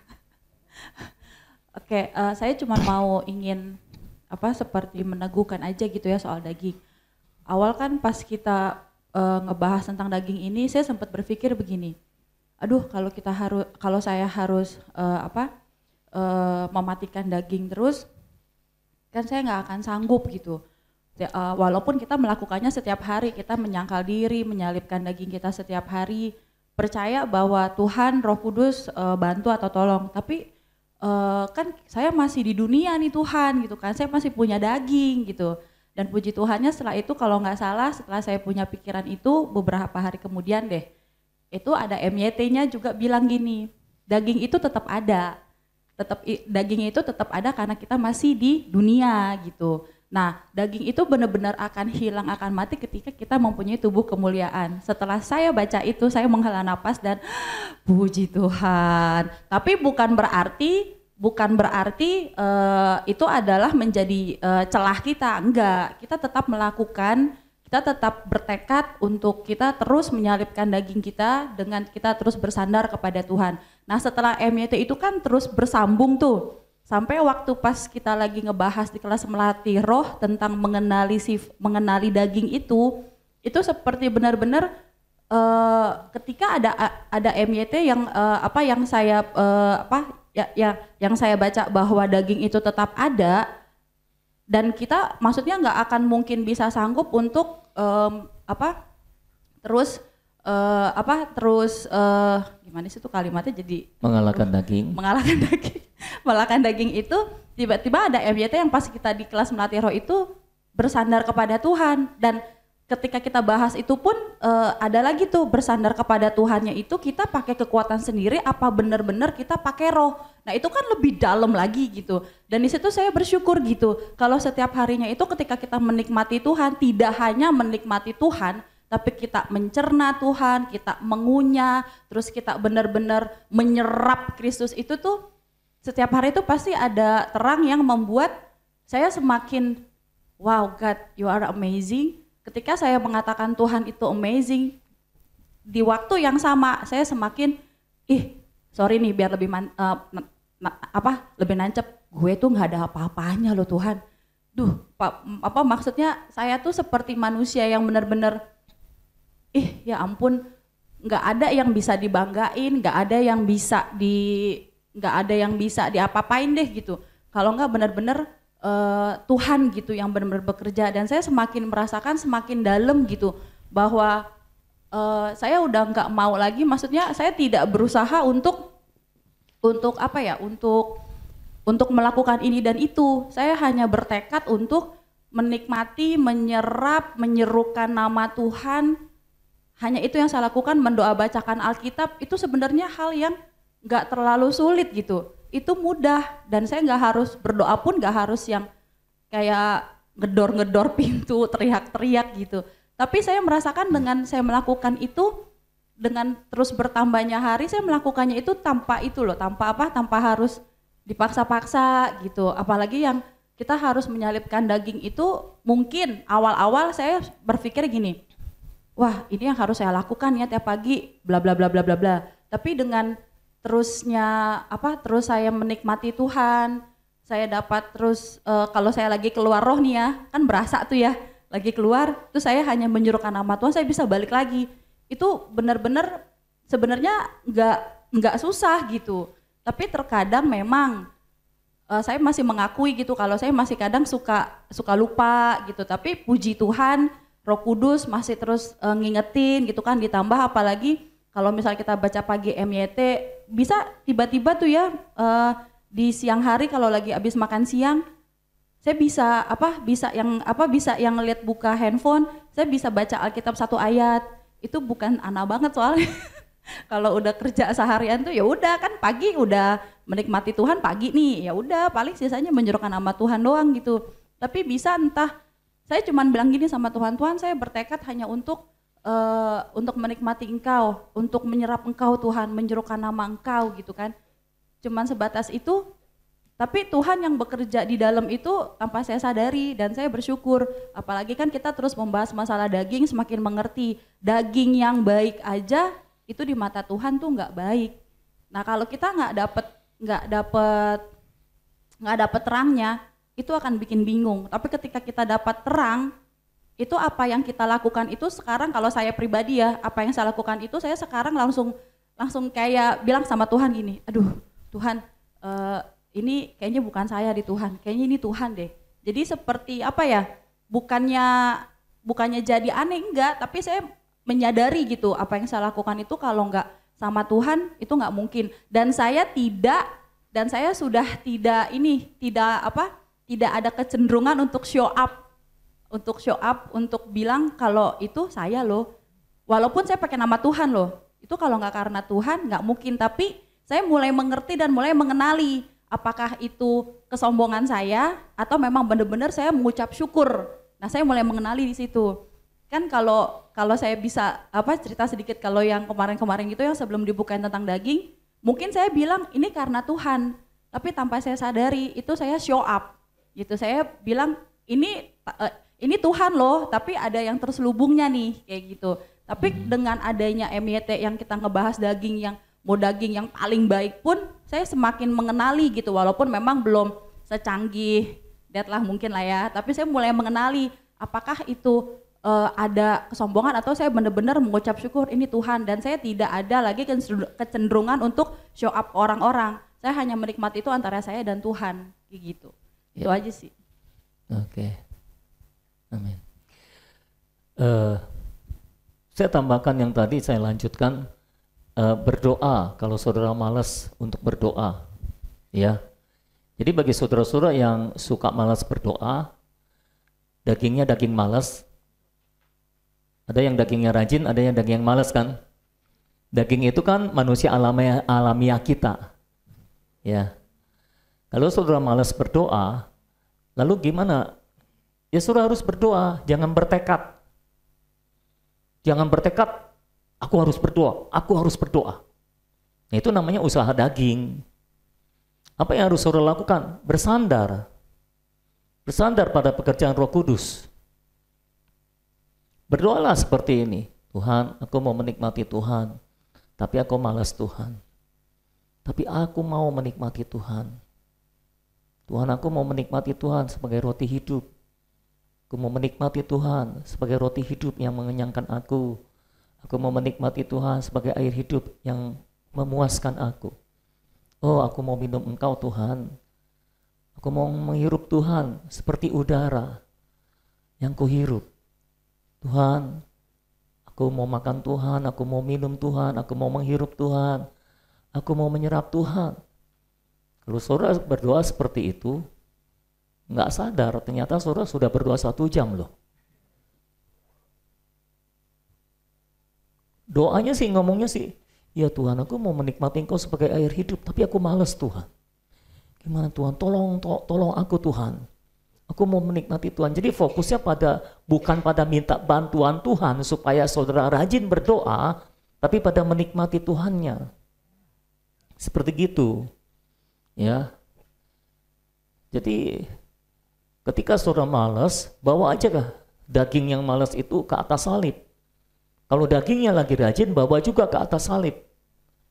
Karena kalau saudara berdoa dengan daging, saudara berdoa bersandarkan diri sendiri. Tidak akan mau diatur oleh Roh Kudus, tidak akan mau dipimpin oleh Roh Kudus. Ya. Jadi dalam segala hal, termasuk dalam hal berdoa, baca Alkitab dan sebagainya, kita harus bersandar pada Roh Kudus. Bukan bersandar pada diri kita sendiri. Karena saat kita bersandar pada diri kita sendiri, itulah daging. Kita sudah terjebak dalam daging. Ya. Lalu jangan berusaha mengubah daging. Karena seringkali kayak gini nih. Banyak orang Kristen kayak gini. Ketika dia sedang lemah, lalu dia bilang, harus deklarasi. Dalam Kristus aku kuat. Dalam Kristus aku hidup. Dalam Kristus aku menang. Dalam Kristus aku kuat. Aku percaya, dalam Kristus aku hidup. Dalam Kristus aku kuat. Menurut saudara benar nggak?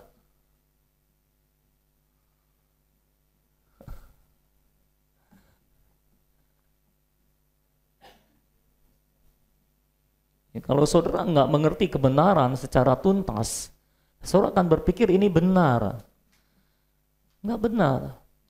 Dalam Kristus kamu hilang. Nggak ada orang yang dalam Kristus itu hidup, kuat. Dalam Kristus kamu mati. Dalam Kristus kamu hilang. Di dalam kelas melatih roh, saya tanya mereka, kalau saudara di dalam air, bisa nggak di dalam air nih, masuk ke kolam renang misalnya, di dalam air aku hidup, dalam air aku kuat, dalam air kamu hilang. Jadi seharusnya orang yang di dalam Kristus itu hilang, akunya hilang. Makanya kenapa banyak orang Kristen, ada yang banyak orang Kristen semakin rohani dia jadi semakin sombong. Kenapa? Daging itu.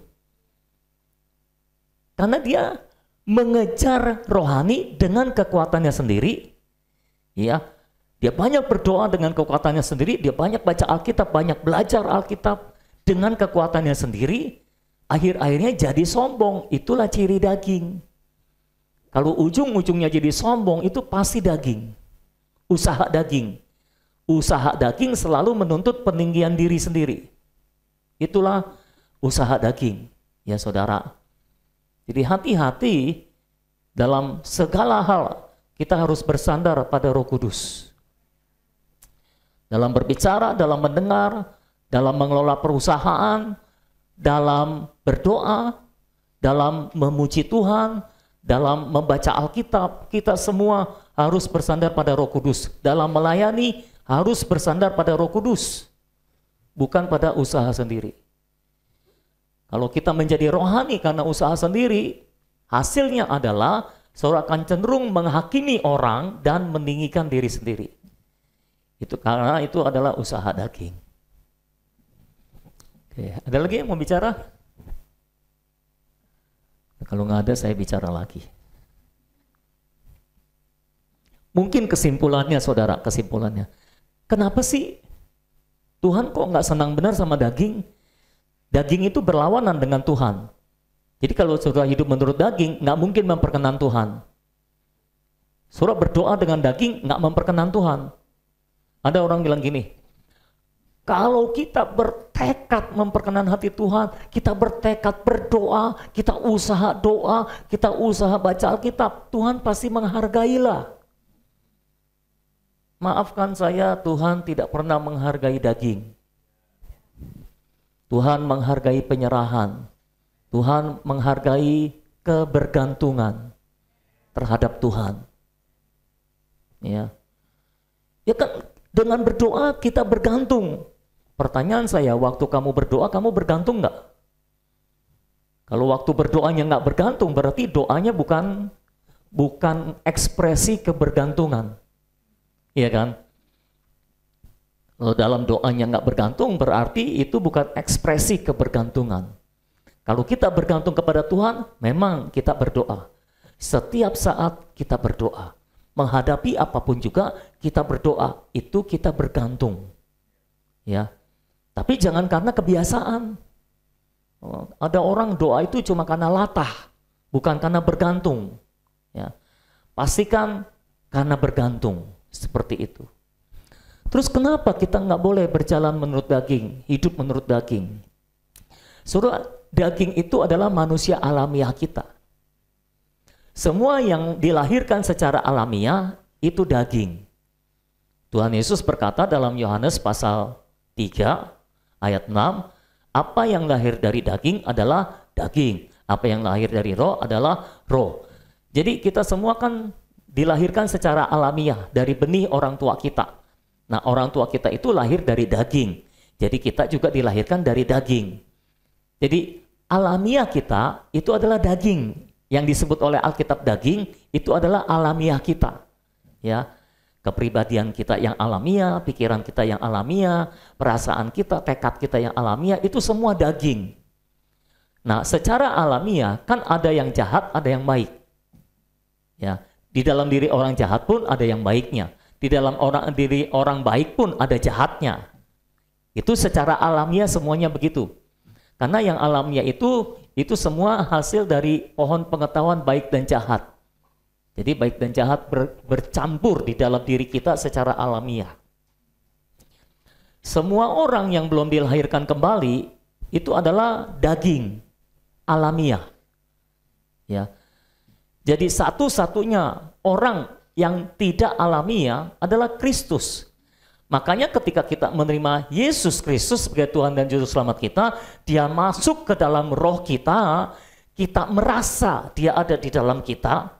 Jadi ini bukan sesuatu yang abstrak, ini sesuatu yang real.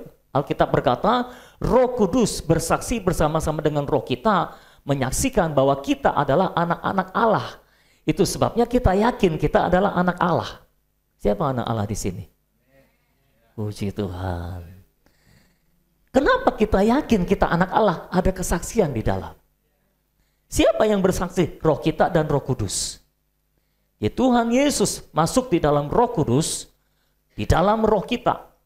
Roh Kudus diberi nama oleh Alkitab juga sebagai roh pemberi hayat, roh pemberi hidup. Hayat di sini adalah kehidupan ilahi. Kristus di dalam kita adalah hayat ilahi. Makanya kita dibilang dilahirkan kembali. Waktu kelahiran pertama kita menerima benih dari orang tua kita yang jasmani. Waktu kelahiran kembali, kita menerima benih dari orang tua kita yang rohani. Makanya kita memanggil dia Bapa di sorga. Ya kan? Karena Bapa yang menurunkan benih. Jadi kita menerima benih Allah. Hayat Allah di dalam kita ketika kita lahir kembali. Makanya kita disebut ciptaan baru. Nah, Kristus di dalam kita adalah hayat Allah. Nah, kalau Tuhan sudah memberikan hayat Allah di dalam kita, maka seharusnya kita tidak lagi hidup secara manusiawi atau secara alamiah. Kita seharusnya hidup di dalam hayat ilahi itu, menurut hayat ilahi itu. Istilah lainnya hidup menurut roh, bukan menurut daging. Ya, makanya kalau kita punya hayat ilahi tapi tetap hidup dengan alamiah kita, ya kita nggak beda dengan orang yang belum dilahirkan kembali. Apa bedanya orang Kristen dengan orang bukan Kristen? Di dunia ini kan banyak agama nih, saudara. Oh, kalau orang Kristen itu orang yang berdoa. Mau tanya, orang beragama lain itu berdoa nggak?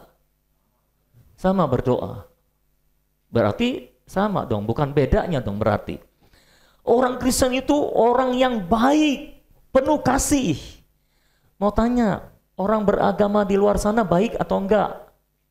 Ada yang baik enggak? Ada. Malah ada yang lebih baik daripada orang Kristen ya. Lebih kelihatan kasihnya istilahnya gitu. Daripada orang Kristen.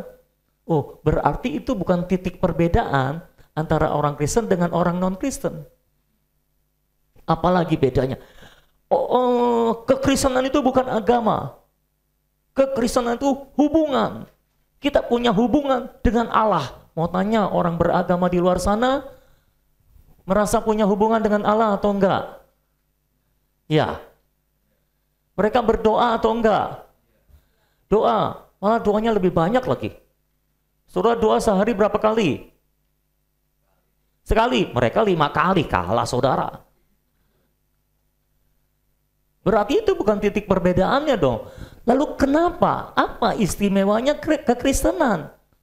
Kenapa kekristenan nggak sama dengan agama? Apa bedanya? Oh, kalau orang Kristen itu penuh dengan kuasa, bisa menyembuhkan. Mau tanya, di agama lain ada kesembuhan ilahi enggak? Ada. Pernah tahu ada orang yang disembuhkan? Ada. Oh, kalau jadi Kristen kita bisa bebas hutang secara mujizat. Mau tanya, di agama lain ada yang bebas hutang secara mujizat enggak? Ada. Lalu apa dong titik perbedaan orang Kristen dengan orang yang non-Kristen? Mereka tidak punya hayat Allah, kita punya hayat Allah di dalam.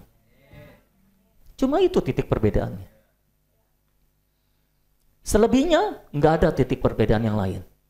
Titik perbedaan kekristenan dengan agama adalah kita punya hayat ilahi di dalam kita, yaitu Kristus. Dan mereka tidak punya hayat ilahi di dalam mereka. Jadi kalau saudara berdoa cuma mau membangun hubungan dengan Tuhan, sama nggak dengan agama lain? Sama.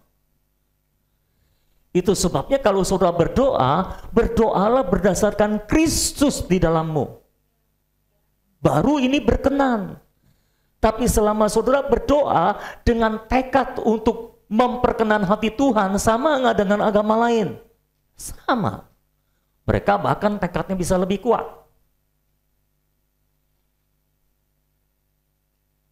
Nggak ada satupun yang menjadi titik perbedaan antara orang Kristen dan non-Kristen, cuma satu ini. Saudara memiliki hayat Allah di dalam, yaitu Kristus, Roh pemberi hayat, dan mereka tidak punya. Itu yang membedakan kita. Makanya kenapa Allah menuntut kita untuk hidup berdasarkan Kristus di dalam kita itu. Karena kalau kita tidak hidup berdasarkan Kristus di dalam kita, kita sama dengan agama lain. Sama persis. Nggak ada bedanya. Ya. Itu sebabnya mengapa Tuhan menolak daging. Karena kalau saudara melakukan segala sesuatu berdasarkan alamiah saudara, maafkan, saudara sama dengan agama lain. Saudara bukan orang Kristen. Ketika saudara datang kepada Allah, saudara sadar, di dunia ini, tidak ada satupun manusia yang bisa memperkenan Allah kecuali Kristus. Saudara nggak datang seperti orang Farisi. Orang Farisi kan kalau datang sama Tuhan begitu kan. Oh Tuhan, aku bersyukur, aku berdoa sehari berapa kali, aku memberi persembahan, aku memberi perpuluhan, aku berbuat baik, aku tidak seperti pemungut cukai ini. Orang Farisi kan doanya gitu. Artinya dia datang dengan membawa kebenaran sendiri, bukan berdasarkan kebenaran Kristus. Doa seperti ini ditolak oleh Tuhan. Kalau saudara datang kepada Allah, pastikan saudara datang berdasarkan Kristus yang di dalam saudara. Kalau saudara berdoa berdasarkan Kristus yang di dalam saudara, ketika Allah melihat saudara, Allah melihat Kristus. Dia berkenan. Kalau saudara datang dengan kebenaranmu sendiri, dia tidak melihat Kristus, Allah tidak berkenan. Jadi yang bisa membuat kita berkenan, kalau kita datang berdasarkan Kristus, kalau kita menggunakan pakaian kebenaran Kristus, bukan kebenaran alamiah kita sendiri. Jadi maafkan saya orang-orang yang lahir dengan baik-baik dan jadi anak baik-baik, sekarang itu nggak laku di hadapan Tuhan. Dan inilah keadilan. Artinya di hadapan Tuhan kita semua mulai dari nol. Dari Kristus. Betul? Kalau mau adu baik secara alamiah, saya rasa saya banyakkan lebih baik daripada yang lain deh. Saya itu dari kecil anak baik, saudara. Nurut saya dari kecil. Sekolah, tanggung jawab belajar. Saya sekolah masuknya telat. Karena orang tua saya nggak punya duit untuk masukin saya sekolah. Jadi umur 10, saya baru masuk kelas 1 SD. Ya serius. Jadi agak tua sendiri gitu di sekolah. Kan SD kelas 1 umur berapa? 6, 7. Umur 7, saya beda 3 tahun. Puji Tuhannya di kelas saya ada satu orang yang lebih tua daripada saya masuk. Kumisan lagi, saudara. Dan udah lebih tua, maafkan saya, agak bodoh gitu, kayaknya memang agak punya kelainan gitu ya. Dari kelas 1 SD sampai kelas 3 SMP saya juara 1 terus di kelas. Karena saya tanggung jawab sekolahnya, belajar saya. Ya, saya nggak nyusahin orang tua. Saya pergi sekolah, dikasih uang jajan saya terima, nggak dikasih saya minta. So, sama ya. Oh dalam hal itu sama, oke. Saya disuruh beli garam ke warung, saya mau. Sampai tukang warung bilang, kok laki-laki beli garam katanya. Maaf, saya baru tahu kalau laki-laki nggak boleh beli garam. Saya nggak tahu kalau laki-laki nggak boleh beli garam, saudara. Jadi saya dari dulu baik. Saya nggak pernah merokok, baik kan? Baik saya. Jadi kalau mau adu baik, mungkin saya lebih baik daripada kebanyakan orang. Saya nggak suka bohong. Apalagi, pokoknya baiklah. Tapi ketika saya jadi orang Kristen, jadi hamba Tuhan, saya baru ngerti semua kebaikan saya itu seperti kain kotor di hadapan Tuhan. Nggak guna. Ya. Jadi ketika saudara jadi orang Kristen lahir baru, kita semua kayak Pertamina, mulai dari nol. Kita mulai dari nol. Saudara yang jahat, matikan daging yang jahat. Saudara yang baik, matikan juga daging yang baik. Daging itu mau jahat mau baik tetap daging. Apa yang lahir dari daging adalah daging. Ya. Jadi apa yang harus kita lakukan? Ada hayat ilahi di dalam saudara. Hiduplah berdasarkan hayat ilahi di dalam saudara. Itulah bedanya orang Kristen dengan orang yang non-Kristen. Di dalam kita ada benih Allah. Ada hayat Allah, ada sifat Allah. Itu sebabnya kita bisa hidup seperti Allah hidup. Karena ada hayat Allah, ada sifat Allah. Jangan lagi hidup secara alamiah. Oke? Jangan lagi hidup secara alamiah. Jadi bagi saudara yang punya alamiahnya malas berdoa, ada harapan buat saudara. Cuma 2 orang yang amin, masa cuma orang yang dua orang yang malas sih? Ayo dong, yang malas amin dong.